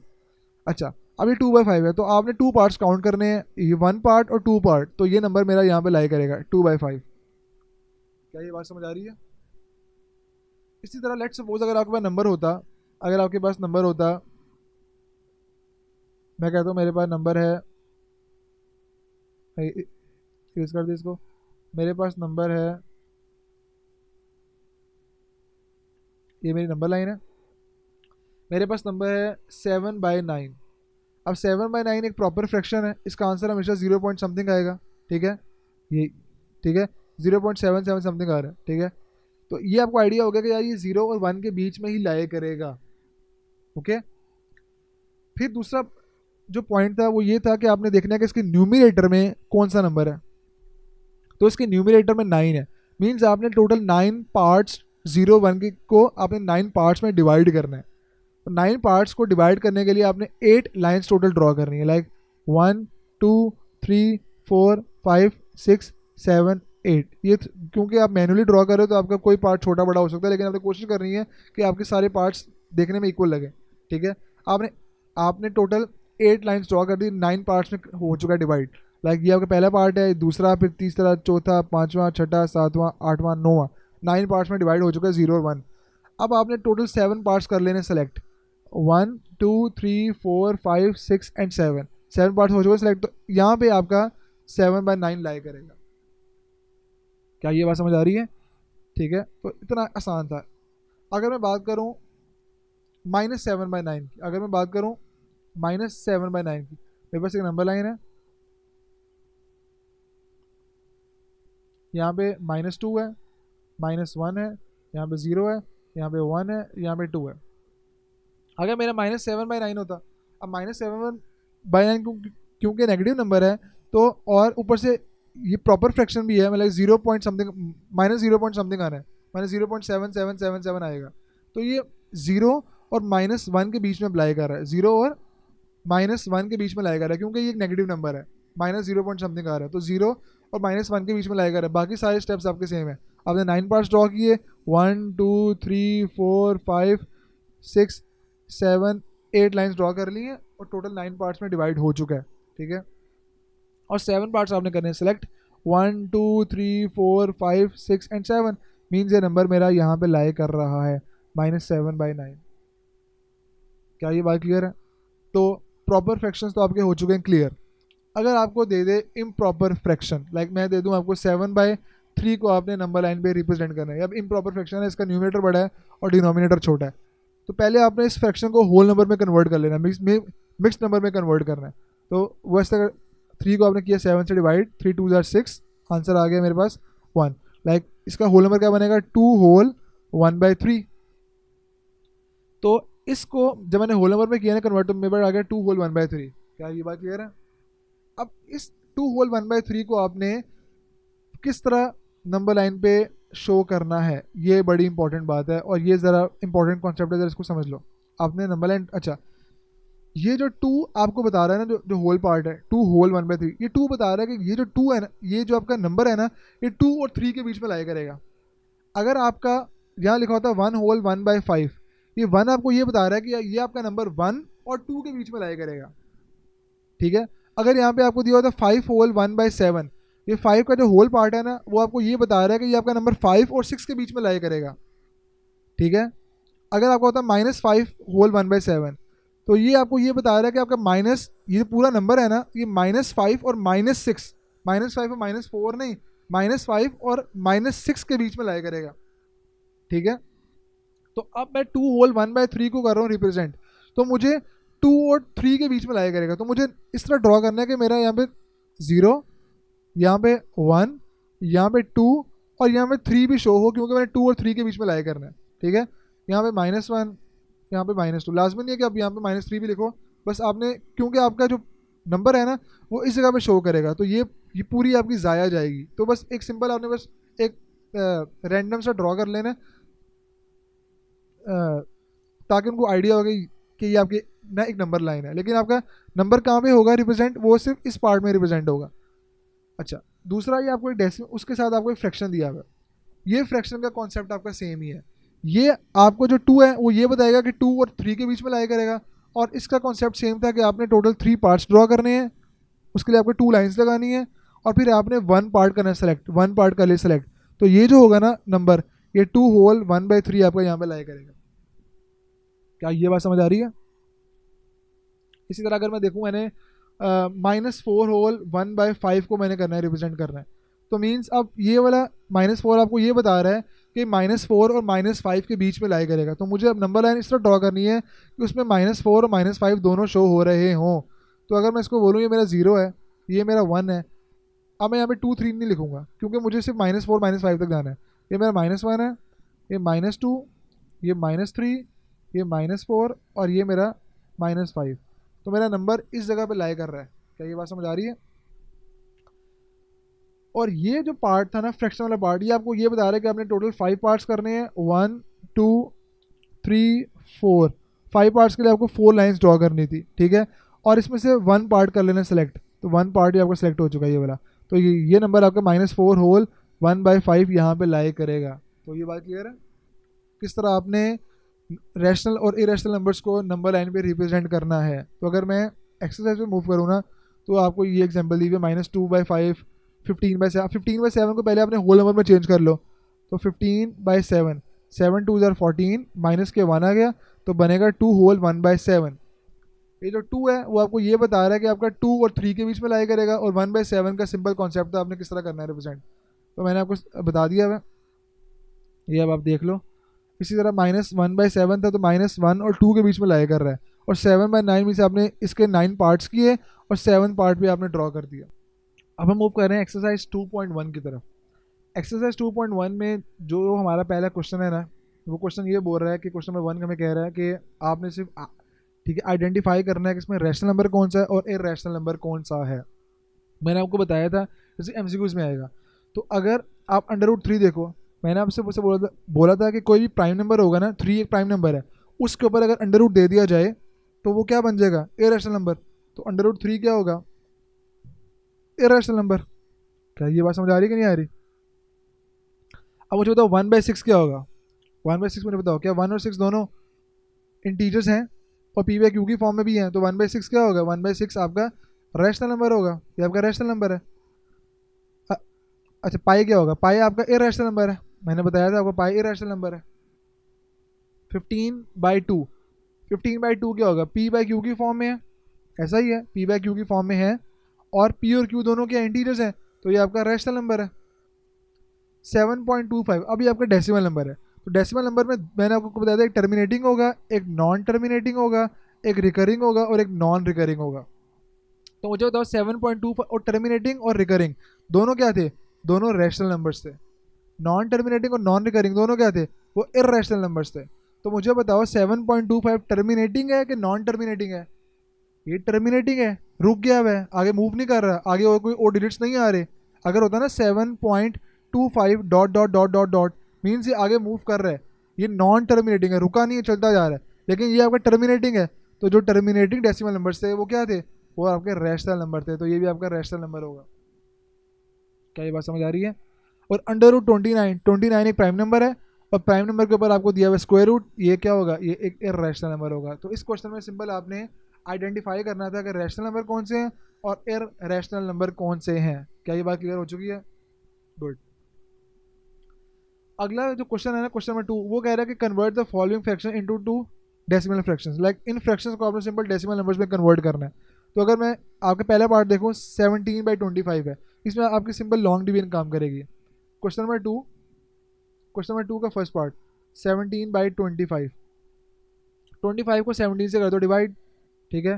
तो 25 के टेबल में 17 कहाँ पर आता है? 0 पे आता है, तो 0 17। अब आप यहाँ पे एक डेसिमल नंबर ले लो, क्यों? क्योंकि आप यहाँ पे 0 लोगे, क्योंकि आपने इसको ना कम्प्लीटली डिवाइड कर रहे हैं। तो जब यहाँ पे 0 आएगा ना, तो जब 0 यहाँ पे एडिशनल हो गए तो आपने वहाँ पे एक डेसिमल पॉइंट लगा देना। क्या ये बात समझ आ रही है? यहाँ पे आपने लगा दिया एक डेसिमल पॉइंट, 0 आपका नीचे आ गया। अब देखना है 25 के टेबल में 170 कहाँ पे आ रहा है? 25 के टेबल में 170 नहीं आता। 25 6 क्या होगा? 150 होता है। 25 6 कितना होता है? 150 होगा। तो जब इसको तुम माइनस करोगे तो तुम्हारा आंसर आ जाएगा 20। अभी भी आपका रिमाइंडर 0 नहीं आया, तो तुम एक और 0 लोगे। अब जब तुम यहाँ पे एक और 0 लोगे ना, तो अब तुम यहाँ पे डेसिमल जो पॉइंट है वो नहीं लगाओगे। जब तुम पहला 0 लोगे ना, तुम सिर्फ उसी वक्त ही डेसिमल पॉइंट लगाओगे। क्या ये बात समझ आ रही है? तो जब मैंने पहला 0 लिया था ना, तो मैंने तब ही डेसिमल पॉइंट लगाया था। अब मैंने दूसरा 0 लिया, अब मैं डेसिमल पॉइंट नहीं लगाऊंगा। तो ये अब बन गया 200। तो 25 8 क्या होता है? 200। अब मेरा रिमाइंडर आ चुका है 0। तो मेरा 17/25 का डेसिमल पार्ट क्या होगा? 17/25 इक्वल होगा 0.68 के। तो ये आपकी सारी वर्किंग थी। इस तरह आपने सॉल्व करना है क्वेश्चन को। क्वेश्चन नंबर मैं सॉल्व करता हूँ मुश्किल वाला, वो है 205 इंटू 18। इसको सॉल्व कर रहा हूँ मैं, इसको देख लो। ये कौन सा पार्ट है? ये पार्ट है पार्ट 4। बाकी सारे क्वेश्चन आपके होमवर्क होंगे। इसको सॉल्व कर रहा हूँ मैं। 205 डिवाइड बाई 18 है, ठीक है, ऐसा ही है। आपने क्या करना है? आपने 205 को 18 से करना है डिवाइड। So 205 divided by 18। अब 18 के टेबल में 205 कहाँ पर आता है? अगर आप 18 को 10 से करो ना मल्टीप्लाई, तो 18 10 से होता है 180। 18 10 से होता है 180। तो अगर मैं 18 को 11 से करूँ मल्टीप्लाई, तो मेरा आंसर आएगा 198। ठीक है, तो 18 टाइम्स 11 का आंसर आ जाएगा मेरे पास 198। तो जब मैंने 198 को किया, सब्ट्रैक्ट किया, तो मेरा आंसर आया 7। अब क्योंकि मेरा रिमाइंडर 0 नहीं है, तो मैं यहाँ पे एक 0 ले लूँगा। तो जब मैं पहला 0 लूँगा, तो मैं यहाँ पे एक डेसिमल पॉइंट डाल दूंगा, ठीक है। अब 18 के टेबल में 70 कहाँ पर आता है? अगर मैं 18 5 ज़ा करूँ, सॉरी 18 4 ज़ा करता हूँ, तो 18 4 ज़ा होता है 4 8 ज़ा 32, 2 3 का ऊपर 4 1 ज़ा 4 और 4 + 3 72। मैं देख के बड़ा नंबर आ रहा है, तो मैं 18 3 ज़ा करके देखता हूँ। 18 3 ज़ा का आंसर आएगा 3 8 ज़ा कितना होता है? 3 8 ज़ा होता है 24, 4 2 कैरी ऊपर और 3 1 ज़ा 3 और 3 + 2 5 54। मीन्स 18 3 ज़ा मेरा क्या आ रहा है? 54। तो इसको माइनस करूँगा तो मेरा आंसर आ जाएगा 16। क्योंकि अभी भी मेरा जो रिमाइंडर है वो 0 नहीं है, तो मैं एक और 0 लूँगा ताकि मेरा रिमाइंडर 0 आ जाए। अब मेरा बन गया 160। अब मैंने 18 के टेबल में देखना है मेरा 160 कहाँ पर आ रहा है। 18 10 ज़ा कितना था? 18 10 ज़ा था 180। तो अगर मैं 18 8 ज़ा करूँ, 18 8 ज़ा 8 8 ज़ा 64 4 6 करिए ऊपर 18 8 1 ज़ा 8 8 + 6 14, तो 144। मीन्स 18 8 ज़ा क्या होगा? 18 8 ज़ा होगा 144। जब इसको माइनस करूँगा तो मेरा आंसर क्या आएगा? मेरा आंसर आएगा 16। फिर से जब मैं 0 लूँगा तो यहाँ पे बन गया 160। तो 18 के टेबल में 160 कहाँ पर आएगा, तो 18 8 ज़र, फिर से आएगा 144, माइनस किया तो फिर मेरा 16 आ जाएगा। मैं फिर से 0 लूँगा तो फिर मेरा 160 बनेगा। तो बार बार अब 160 ही आता रहेगा, मीन्स का मेरा 8 बार बार रिपीट होता रहेगा। तो तुम इसको यहाँ पे स्टॉप भी कर सकते हो, अगर एक डिजिट बार बार रिपीट होता रहे ना तो तुम उसको स्टॉप भी कर सकते हो। क्या ये बात समझ आ रही है? क्या ये बात समझ आ रही है कि नहीं आ रही? Okay good. तो मैं इसको यहाँ पे स्टॉप कर सकता हूँ। तो मेरा अब मैंने 0 यहाँ पे ले लिया, तो मैं 18 8 ज़र लिख देता हूँ यहाँ पे एक और दफ़ा। 18 8 ज़र 144, माइनस किया, आंसर मेरा आ जाएगा 16। तो मैं इसको यहाँ पे स्टॉप कर देता क्योंकि मेरा बार बार 16 आएगा, फिर 0 लूँगा, ठीक है, फिर 160 बनेगा। तो मेरा 8 बार बार रिपीट हो रहा है। तो मीन्स मैं लिख सकता हूँ कि मेरा जो फ्रैक्शन है ना 205/8, 205/8 वो क्या बन रहा है, वो मेरा बन रहा है 11.3888 इसके इक्वल। अब एक सिंपल क्वेश्चन है मेरा, क्या ये नंबर रिकरिंग होगा? बताओ मुझे जल्दी से, मुझे ना कमेंट्स में बताओ कि क्या ये रिकरिंग है। ये रिकरिंग में नहीं काउंट होगा क्योंकि यहाँ पे 8 तो कर रहा है रिपीट, लेकिन देखो ये जो 3 है ना, यहाँ पे 3 आपको दिया हुआ है, ठीक है, तो ये वाला आपका नंबर रिकरिंग में काउंट नहीं होगा, 3 एडिशनल नंबर दिया हुआ है। क्या ये बात समझ आ रही है? ये नॉन टर्मिनेटिंग ज़रूर है, ये नॉन टर्मिनेटिंग तो है, नॉन टर्मिनेटिंग है, ठीक है, ये टर्मिनेटिंग नहीं हो रहा लेकिन ये रिकरिंग नहीं है। क्या ये बात समझ आ रही कि नहीं आ रही? गुड। तो इसी तरह आपने सारे जो आपको दिए हुए हैं ना फ्रैक्शंस, इनको आपने डेसिमल नंबर्स में कन्वर्ट कर देना है, ये आपका इजी हो गया। अब क्वेश्चन नंबर 3 के ऊपर अगर हम लोग मूव करें ना, तो क्वेश्चन नंबर 3 हमें बोलता है कि आपने सिर्फ ट्रू और फॉल्स बताना है कि क्या ये रैशनल नंबर है कि इरेशनल नंबर है। अगर मैं 2/3 देखूँ तो 2/3 का आंसर क्या होगा मुझे बताओ? क्या क्या कह रहे 2/3 से इरेशनल नंबर कि रैशनल नंबर? तो अगर मैं 2/3 को सॉल्व करूँ, 2/3 को सॉल्व करूँ तो 3 और 2, 2 1 ज़ा 2, माइनस आ गया 1। अब यहाँ पे क्योंकि मेरा रिमाइंडर 0 नहीं है तो मैं 0 लूँगा, 10 बन गया, डेसिमल नंबर डाल दिया, सॉरी 2/3 था तो मैं, सॉरी 2/3 है तो 2 यहाँ पे लिखूँगा, 3 यहाँ पे, 3 के टेबल में आता है 2 आता है, नहीं आता, तो 3 0 ज़र 0, माइनस किया 2 आ गया। अब क्योंकि मेरा रिमाइंडर 0 नहीं है तो मैं यहाँ पे 0 लिया, और जब जब भी मैं अब पहला 0 लूँगा तो मैं यहाँ पे एक डेसिमल पॉइंट डाल दूँगा, ठीक है, फिर 20 बन गया, तो 3 6 ज़र 18, माइनस किया फिर 2 आ गया, फिर मैं 0 लूँगा रिमाइंडर 0 बनाने के लिए, तो 20 बन जाएगा, फिर 3 6 ज़र 18 करूँगा, तो देख रहे हो, फिर माइनस किया फिर 2 आ गया। तो मीन्स बार बार यहाँ पे 2 आएगा और 6 होता जाएगा रिपीट, तो ये बनेगा 0.66666, मीन्स ये आपका रिकरिंग है, 6 बार बार क्या हो रहा है, रिपीट हो रहा है, तो ये रिकरिंग है। तो रिकरिंग और टर्मिनेटिंग दोनों क्या थे? दोनों थे आपके रैशनल नंबर्स। तो 2/3 क्या होगा? रैशनल नंबर होगा। 2/3 रैशनल नंबर है, तो यहाँ पे लिखा हुआ है 2/3 इज एन इर्रेशनल नंबर, तो ये रॉन्ग है, ये फॉल्स है। 2/3 आपका रैशनल नंबर है, और देखने में भी आइडिया हो रहा है कि p/q की फॉर्म में है और 2 और 3 दोनों इंटीजर्स हैं, तो ये आपका रैशनल नंबर है, इरेशनल नहीं है। Pi is an irrational number, pi irrational number है, तो ये ट्रू है। 1/9 इज अ टर्मिनेटिंग फ्रैक्शन, कह रहा है 1/9 एक टर्मिनेटिंग फ्रैक्शन है, रुक रहा है, रुक जाएगा 1/9। आपने ये बताना है कि क्या 1/9 टर्मिनेटिंग है कि नहीं है। 1/9 टर्मिनेटिंग फ्रैक्शन नहीं है, क्योंकि जब तुम 1/9 को चेंज करोगे ना डेसिमल नंबर के अंदर, तो ये बनेगा 0.11111 एंड सो ऑन, 1 मूव करता जा रहा है, ये नॉन टर्मिनेटिंग है। बात समझ आ रही कि नहीं आ रही? ये एक नॉन टर्मिनेटिंग डेसिमल फ्रैक्शन है, 1 नॉन टर्मिनेटिंग रुक रहा है, तो ये आपका फॉल्स है। कह रहा है 3/4 इज अ टर्मिनेटिंग फ्रैक्शन, तो 3/4 को अगर तुम डेसिमल फ्रैक्शन में चेंज करोगे तो वो बनता है 0.75,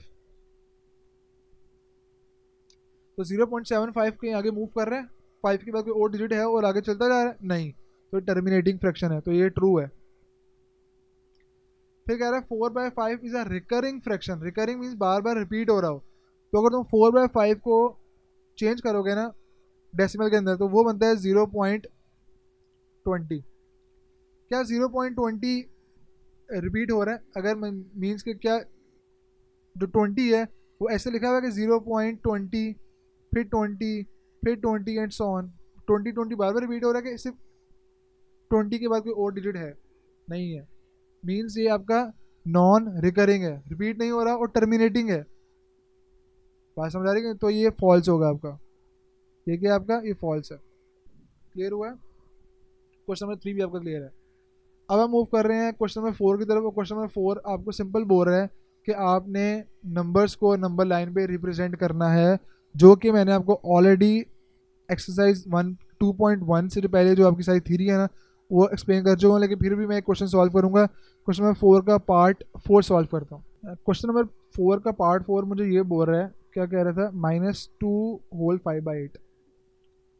क्वेश्चन नंबर 4 का पार्ट 4 क्या कह रहा है, -2 होल 5/8। ये आपका एक नंबर है, उसको अपने नंबर लाइन पे क्या करना है, रिप्रेजेंट करना है। अब आपने वो करना किस तरह, मैंने आपको पहले बताया था कि जो आपका होल पार्ट है ना ये आपको ये बताएगा कि जो आपका नंबर है वो लाई कहाँ पे करेगा, वो कहाँ पे, मतलब कि किन नंबर्स के बीच में लाई कर रहा होगा। तो -2 आपको ये बता रहा है कि ये वाला नंबर -2 और -3 के बीच में लाई करेगा। बात समझ आ रही कि नहीं आ रही? -2 और -3 के बीच में लाई करेगा। तो ये होगा, आपने अब नंबर लाइन इस तरह ड्रॉ करनी है कि उसमें -2 और -3 दोनों आ रहे हों। तो मैं अगर ड्रॉ करूँ इसको तो मैं कहता हूँ कि ये मेरा -3 है, ये मेरा -2 है, ये मेरा -1 है, ये मेरा 0 है और ये मेरा 1 है। मैंने क्योंकि मेरा नंबर यहाँ पे लाई कर रहा है तो इसलिए मैंने यहाँ पे 2 3 नहीं लिखा, क्योंकि मेरा नंबर यहाँ पे लाई करना है। अगला जो आपका फ्रैक्शन दिया हुआ है ना यहाँ पे, ये वाला फ्रैक्शन ये बता रहा है, ठीक है, कि जो इसका न्यूमिनेटर है ना, न्यूमिनेटर को आपने, अच्छा अब आपने इस सिंपल फ्रैक्शन को ना -2 और -3 के बीच में लोकेट कर देना है। -2 ने आपको ये बताया कि -2 और -3 के बीच में लाई करेगा, और इस फ्रैक्शन को आपने सिंपल लोकेट कर देना है इन दोनों के बीच में। और वो किस तरह करना था, जो आपका डिनोमिनेटर है ना उतने पार्ट्स आपने करने हैं -2 और -3 के, मतलब आपने -2 और -3 को 8 पार्ट्स में डिवाइड करना है। और जब तुमने 8 पार्ट्स में डिवाइड करना है ना तो तुमने टोटल 7 लाइंस ड्रॉ करनी है। लाइक 1, ये 1 पार्ट बन गया, 2 3 4 5 6 और 7, मैंने 7 लाइंस ड्रॉ की हैं, मेरे 8 पार्ट्स ऑलरेडी बन चुके हैं। और ये 5 आपको ये बता रहा है कि आपने टोटल 5 पार्ट्स सेलेक्ट करने हैं। तो आपने यहाँ से काउंटिंग करनी है, यहाँ से काउंट नहीं करना, यहाँ से काउंट करना है, क्योंकि -2 के बाद तो 1 2 3 4 एंड 5, तो ये नंबर यहाँ पे लाई करेगा -2 होल 5/8। बात समझ आ रही कि नहीं आ रही? तो इस तरह आपने नंबर्स को नंबर लाइन पे ड्रॉ करना है। अगर यहाँ पे दिया हुआ है -4/5, -4/5 कहाँ लाई करेगा, ये -0 और -1 के बीच में लाई करेगा। -4/5 कहाँ लाई करेगा, ये 0 और -1 के बीच में लाई करेगा। तो -4/5, ठीक है, ये 0 और -1 के बीच में लाई करेगा। अगर होता 4/5 तो ये 0 और 1 के बीच में लाई करता, क्योंकि ये नेगेटिव है तो 0 और -1 के बीच में लाई करेगा। इस 0 के बाद से सारे नेगेटिव नंबर स्टार्ट होना शुरू हो गए इस तरफ, और यहाँ से सारे पॉजिटिव हैं। ये 5 आपको ये बता रहा है कि आपने 0 और -1 के टोटल 5 पार्ट्स करने हैं। उसके आपको 4 लाइन्स ड्रॉ करनी है, 1 2 3 एंड 4। और -4 ये बता रहा है कि आपने 5 पार्ट्स करने सेलेक्ट, 1 2 3 एंड 4। तो -4/5 आपका यहाँ पे लाई करेगा। तो इस तरह आपने सारे नंबर्स बाकी रिप्रेजेंट करने हैं। अच्छा, जो क्वेश्चन नंबर 6 है ना ये बड़ा इंपॉर्टेंट है, ये बड़ा इंपॉर्टेंट है और बड़ा, इसको आपने समझना है कि √5 को आपने किस तरह करना है रिप्रेजेंट। और इसका एक और क्वेश्चन यहाँ पे था √2, कि √2 को आपने किस तरह करना है रिप्रेजेंट। ठीक है, ये एक इंपॉर्टेंट क्वेश्चन है। मैंने आपको एग्जाम्पल में इसलिए नहीं बताया था कि मैं आपको एक्सरसाइज के अंदर इस क्वेश्चन को एक्सप्लेन करूंगा। अब √5 को आपने किस तरह रिप्रेजेंट करना है ऑन अ नंबर लाइन, अब वो देखो। क्वेश्चन नंबर 4 का पार्ट 6 था, वो ये है कि √5 को आपने करना है रिप्रेजेंट। यार √5 को रिप्रेजेंट करने से पहले ना एक चीज़ ये समझो, वो ये थी कि अगर आपके पास एक राइट ट्रायंगल दिया होगा ना, राइट ट्रायंगल, एक राइट ट्रायंगल आपको दिया हुआ है, तो राइट ट्रायंगल के अंदर ना एक फॉर्मूला यूज होता था, पाइथागोरस थ्योरम। वो ये बोलता था कि अगर आपका हाइपोटेन्यूज का स्क्वायर होगा ना, हाइपोटेन्यूज का, ये आपकी हाइपोटेन्यूज है, ये आपका हाइपोटेन्यूज है, ये आपका परपेंडिकुलर है और ये आपकी बेस है। हाइपोटेन्यूज का स्क्वायर इक्वल होगा बेस के स्क्वायर के प्लस परपेंडिकुलर के स्क्वायर के। बात समझ आ रही कि नहीं आ रही? क्या ये बात समझ आई कि नहीं आई? तो अगर मैं लेट सपोज मैं कहता हूँ कि मेरी बेस 2 है और मेरा जो परपेंडिकुलर है वो 1 है, तो मेरा हाइपोटेन्यूज क्या होगा? मेरा हाइपोटेन्यूज क्या होगा? मतलब कि मेरा हाइपोटेन्यूज क्या होगा? तो मैं क्या करूँगा, हाइपोटेन्यूज का स्क्वायर इक्वल होगा बेस 2 के स्क्वायर के प्लस 1 के स्क्वायर के। हाइपोटेन्यूज का स्क्वायर बनेगा 4 + 1, हाइपोटेन्यूज का स्क्वायर बनेगा 5। अभी ये हाइपोटेन्यूज का स्क्वायर है, मुझे हाइपोटेन्यूज चाहिए, तो मैं दोनों साइड में स्क्वायर रूट ले लूँगा, तो मेरा हाइपोटेन्यूज निकल आया √5। क्या ये बात समझ आ रही है कि नहीं आ रही? क्या ये बात समझ आई है कि नहीं आई? गुड, ये बात आपको समझ आई है। इसी तरह अगर मेरे पास होता √2, मेरे पास क्या होता अगर मेरे पास √2 है, एक ट्राइंगल मेरे पास दिया हुआ है, एक ट्राइंगल दिया हुआ है और √2 में कहता हूँ मेरा हाइपोटेन्यूज है, तो अगर मैं इसको वन साइड बोलूँ 1 बोलूँ और इसको भी अगर मैं 1 बोलूँ, तो 1 और 1, तो मेरे पास पाइथागोरस थ्योरम ये था कि हाइपोटेन्यूज का स्क्वायर इक्वल होगा 1 के स्क्वायर के प्लस 1 के स्क्वायर के। तो आंसर आता है हाइपोटेन्यूज का स्क्वायर इक्वल होगा 1 + 1, वो होगा हाइपोटेन्यूज का स्क्वायर इज इक्वल टू 2, और हाइपोटेन्यूज मेरा आ जाएगा √2 जब मैं दोनों साइड पे स्क्वायर रूट लूँगा। √2 मतलब कि ये मेरा √2 आ जाएगा। ठीक है, इसी तरह आपने √2 और √5 को रिप्रेजेंट करना है ऑन अ नंबर लाइन। अब वो किस तरह करना है ये देखो, अगर मेरे पास √5 है तो मैं एक नंबर लाइन ड्रॉ कर रहा हूँ, ये मैंने नंबर लाइन कर दी है ड्रॉ। ठीक है, ये मैंने नंबर लाइन किया ड्रॉ। इसमें मैं बोलता हूँ ये मेरा 0 है, ये मेरा 1 है, ये मेरा 2 है, ये मेरा 3 है, ये मेरा सॉरी ये -1 होगा, ये -2 है। ठीक है, ये मेरा -1 है। अच्छा, लेट्स सपोज मैं कहता हूँ कि ये जो मेरी साइड है ना, मैं यहाँ पे एक लाइन ड्रॉ कर लेता हूँ, इसको मैं बोलता हूँ ये मेरी साइड 2 है, ये मेरी साइड क्या 2 है, और मेरी इसकी जो लेंथ है ना, उसकी मेरी लेंथ मैंने 1 ड्रॉ कर लेनी है स्केल के साथ। इसकी लेंथ मेरी कितनी है 1 है, और ये मैंने एक आपका हाइपोटेन्यूज यहाँ पे ड्रॉ कर दिया। ठीक है, अब मुझे बताओ ये मेरा हाइपोटेन्यूज है यहाँ पे, मैं अब ये एक राइट ट्राइंगल बन रहा है, क्या बन रहा है? एक राइट ट्राइंगल, इसका एंगल बन रहा है, ये एक राइट ट्राइंगल है, 90 का एंगल यहाँ बन रहा है। इसकी लेंथ कितनी होगी? इसकी लेंथ होगी 2, इसकी लेंथ मुझे दी हुई है 1, तो मेरा अब हाइपोटेन्यूज क्या निकलेगा? मेरा हाइपोटेन्यूज निकलेगा √5। अगर मैं इसका पाइथागोरस थ्योरम लूँ तो वो 2 का स्क्वायर प्लस 1 का स्क्वायर वो बनता है 5, और √5 मेरा बनेगा हाइपोटेन्यूज, क्योंकि मैं हाइपोटेन्यूज का स्क्वायर है, दोनों साइड पे स्क्वायर रूट लूँगा तो हाइपोटेन्यूज मेरा आ जाएगा √5। क्या बात समझ आ रही है? तो मतलब कि ये मेरा √5 मेरी ये लेंथ आ चुकी है। तो अगर मैं इसी लेंथ को अगर मैं यहाँ पे पोर्ट्रे कर दूँ ऐसे करके, अगर मैं इस लेंथ को मैं यहाँ पे ड्रॉ कर दूँ, तो क्या मेरा नंबर लाइन पे वो √5 शो हो जाएगा? हो जाएगा। तो मैंने क्या करना है, मैंने अपना कंपस लेना है, कंपस, और मैंने कंपस का जो मेरा पेंसिल वाला पॉइंट है, जो मेरा दूसरा पॉइंट है वो मैंने यहाँ पे रखना है, और पेंसिल वाला पॉइंट मैंने यहाँ पे रखना है, और मैंने यहाँ से एक आर्क ड्रॉ करनी है, और मेरी आर्क यहाँ पे लाई कर रही होगी, वो मेरी आर्क इस नंबर लाइन को क्रॉस करेगी, जहाँ पे इस नंबर लाइन को इंटरसेक्ट करेगी ना, वो मेरा √5 होगा। क्या ये बात समझ आई कि नहीं आई? इजी सा कॉन्सेप्ट है। वो मेरा क्या होगा? वो मेरा √5 होगा। क्या ये बात क्लियर है? ये बात क्लियर होनी चाहिए, इजी से, बिल्कुल इजी कॉन्सेप्ट है। ठीक है, तो अगर √2 था, अगर √2 एग्जाम्पल में दिया हुआ था, क्वेश्चन था √2, वो किस तरह करना था? नंबर लाइन ड्रॉ की 0 1 2 -1 -2। अब अगर मैंने ये लेंथ ली है 1 ली है, ये लेंथ कितनी ली है मैंने 1, और यहाँ से भी मैंने 1 की लेंथ ली है। ठीक है, तो 1 और 1 ये मेरी बेस, और ये मैं ट्राइंगल बना दी यहाँ पे,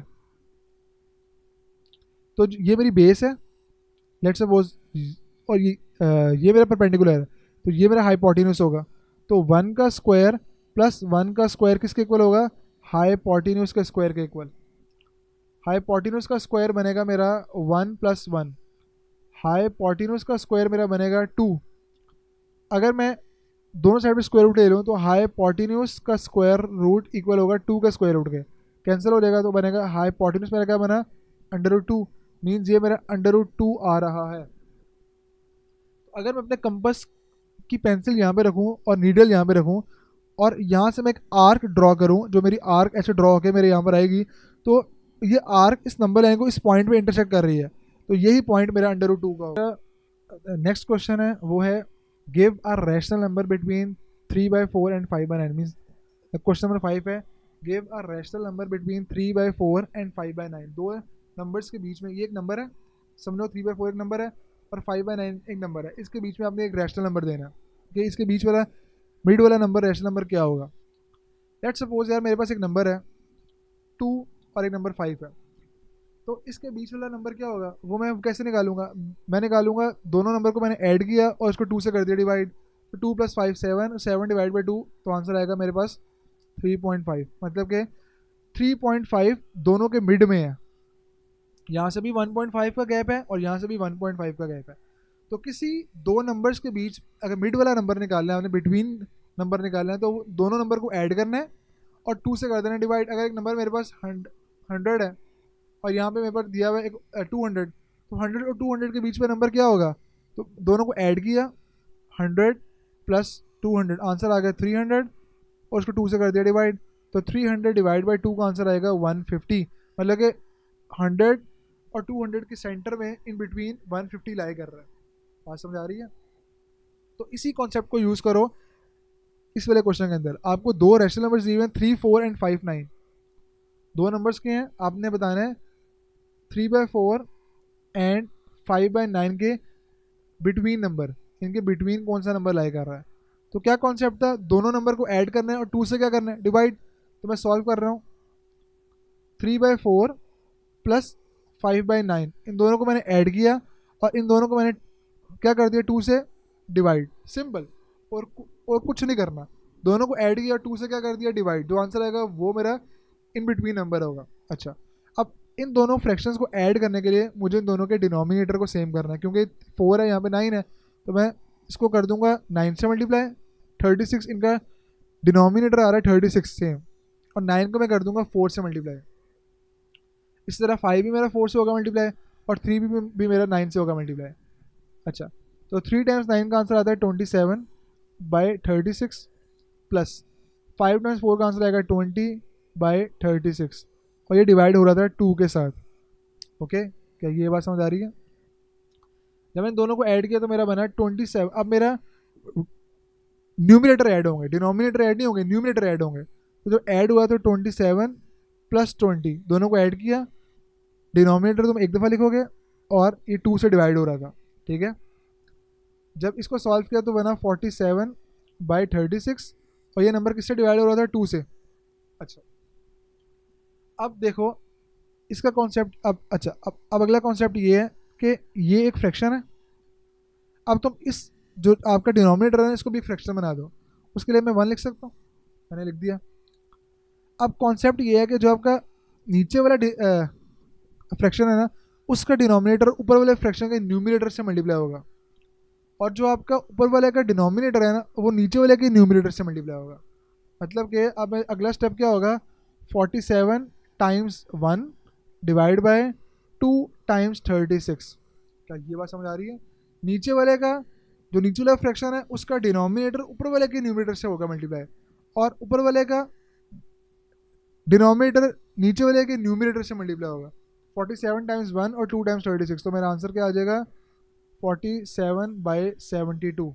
तो ये आपका फ्रैक्शन होगा इन बिटवीन 4, क्वेश्चन का 3/4 और 5/9 के इन बिटवीन कौन सा फ्रैक्शन है, वो है 47/72। ये इन बिटवीन है। क्या ये बात समझ आ रही है कि नहीं आ रही। बहुत इजी सा कॉन्सेप्ट है। क्या किया था तुमने, मैंने बताया था दोनों नंबर को ऐड करना है और 2 से करना है divide.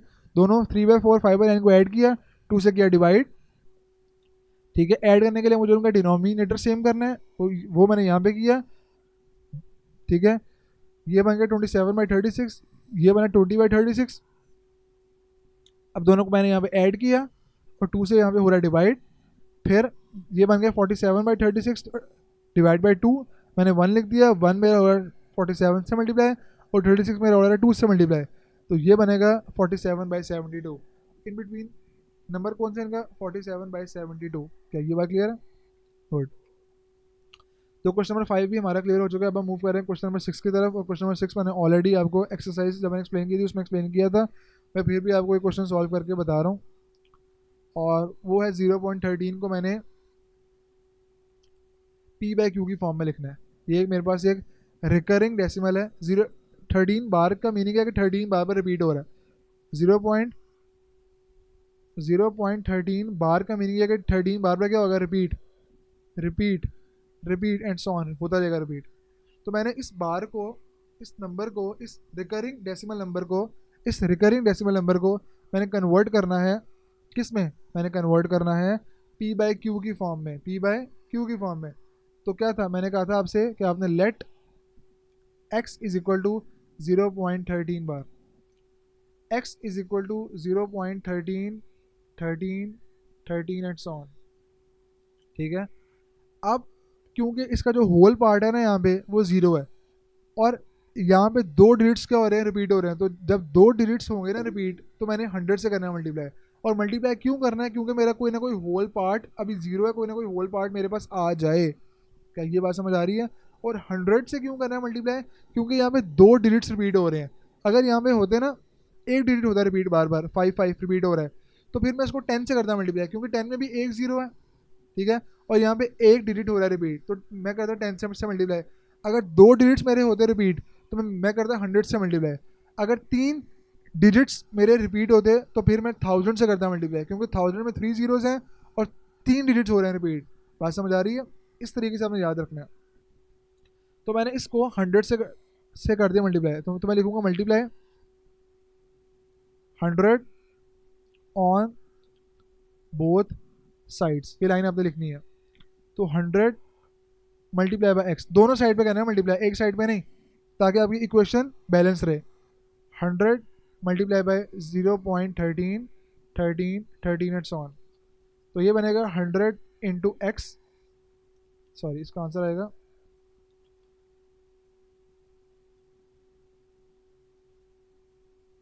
100x is equal to, जब 100 को आपने 0.13 13 13 से किया तो आंसर आएगा 13.13 13 13 एंड सो ऑन। अब मैंने आपको बताया था कि अगर आपके पास एक डेसिमल नंबर हो लाइक 4.25, तो आप इसका होल पार्ट अलग कर सकते हो और डेसिमल पार्ट अलग कर सकते हो। कर सकते हो कि नहीं कर सकते? बिल्कुल कर सकते हो। इसी तरह अगर मैं इस क्वेश्चन में देखूँ तो 100x इज इक्वल टू, क्या मैं इसको इस पूरे पार्ट को लिख सकता हूँ 13 प्लस 0.13 13 13 एंड सो ऑन। मैंने होल पार्ट कर दिया अलग और मैंने डेसिमल पार्ट इसका कर दिया है अलग। क्या ये बात समझ आ रही है? गुड। अब जरा तुम ऊपर देखो, तुमने कहा था कि ये जो पार्ट है ना, ये वाला 0.13 13 13 वो x के इक्वल है। तो क्या मैं इस वाले स्टेप में इसकी जगह x लिख सकता हूँ? बिल्कुल लिख सकता हूँ। क्या मैं इसकी जगह x लिख सकता हूँ? बिल्कुल लिख सकता हूँ। तो मैं यहाँ पे लिखूंगा 100x is equal to 13 plus x, क्योंकि तुमने खुद ऊपर बोला हुआ कि x इसके इक्वल है, तो मैंने इसकी जगह पे x लिख दिया। अब मेरा x यहाँ पर है, यहाँ पर आएगा, तो 100x, इसका साइन प्लस है तो यहाँ पे आके माइनस हो जाएगा, minus x is equal to 13। Sorry ये 13 की जगह मैंने 8 लिख दिया, मेरी राइटिंग इतनी ख़राब हो चुकी है। 13 ये हो चुका है 99x इज इक्वल टू 13 और x की वैल्यू आ जाएगी 13/99। मतलब कि x पहले आपने क्या कहा था, आपका x इक्वल था 0.13 के, और अब आपका x आ रहा है इक्वल 13/99 के। मतलब कि 0.13 बार किसके इक्वल हुआ? वो हुआ 13/99 बार के। क्या ये बात समझ आ रही है? तो इसी तरह आपके बाकी सारे क्वेश्चन सॉल्व होंगे। इसी तरह आपका 67 वाला भी सॉल्व होगा 5 में, क्योंकि 5 पे एक ही बार है, तो आपने सिर्फ उसको 10 से करना है मल्टीप्लाई। और इसका मैंने आपको सिंपल ट्रिक ये बताया था जब मैं आपको जो इसकी ऊपर वाली आपकी 2.1 से जो पहले आपकी एक्सरसाइज है ना, एक्सरसाइज कह रहा हूँ, जो उससे उससे पहले ये जो सारा आपका उन्होंने एक्सप्लेन किया, एग्जांपल्स वगैरह सब कुछ, ठीक है, उसके अंदर मैंने आपको एक्सप्लेन किया था कि इसका शॉर्टकट ये है कि अगर लाइक 0.5 है ना और 5 है तो एक के ऊपर बार लगा हुआ है तो 5/9 लिख दो, इसकी पी बाय क्यू फॉर्म 5/9 होगी। अगर 0.33 के ऊपर बार लगा हुआ है तो 33/99 लिख दो, क्योंकि अब 2 के ऊपर बार है तो 99 लिख दो, एक 9 ऐड कर दिया आपने। अगर होता 0.95 के ऊपर बार तो 95 लिखते और नीचे 99 लिख देते। अगर होता 0.721 के ऊपर बार, अब यहाँ पे 3 डिजिट्स हो रहे हैं रिपीट, तो 721 लिखते हैं और यहाँ पे 999 लिख देते। क्या ये बात समझ आ रही है? तो इसका शॉर्टकट है, बता रहा हूँ एमसीक्यूज के लिए, कि अगर जब भी आए और पूछा जाए कि इसकी पी बाय क्यू फॉर्म क्या होगी, तो सिंपल आपने वो नंबर लिखना है, उसको 99 मतलब कि जितने डिजिट्स के ऊपर बार लगा होगा ना उतने में आपने, अगर 3 पे भी बार लगा हुआ है तो नीचे 3 दफ़ा 9 लिख दो, 999। अगर 2 पे लगा हुआ है तो 99 लिख दो, अगर 1 पे लगा हुआ है तो लाइक 0.7 पे बार है तो 7/9 बन जाएगा। ये बात समझ आ रही है? गुड, शाबाश। तो इसके साथ साथ आपकी एक्सरसाइज 2.1 हो चुकी है कंप्लीट। नेक्स्ट लेक्चर के अंदर हम लोग एक्सरसाइज 2.2 करेंगे। अगर आपको वीडियो अच्छी लगी है तो उसको लाइक करो यार, कोई भी आपका सवाल है तो कमेंट्स में पूछो और चैनल को कर दो सब्सक्राइब।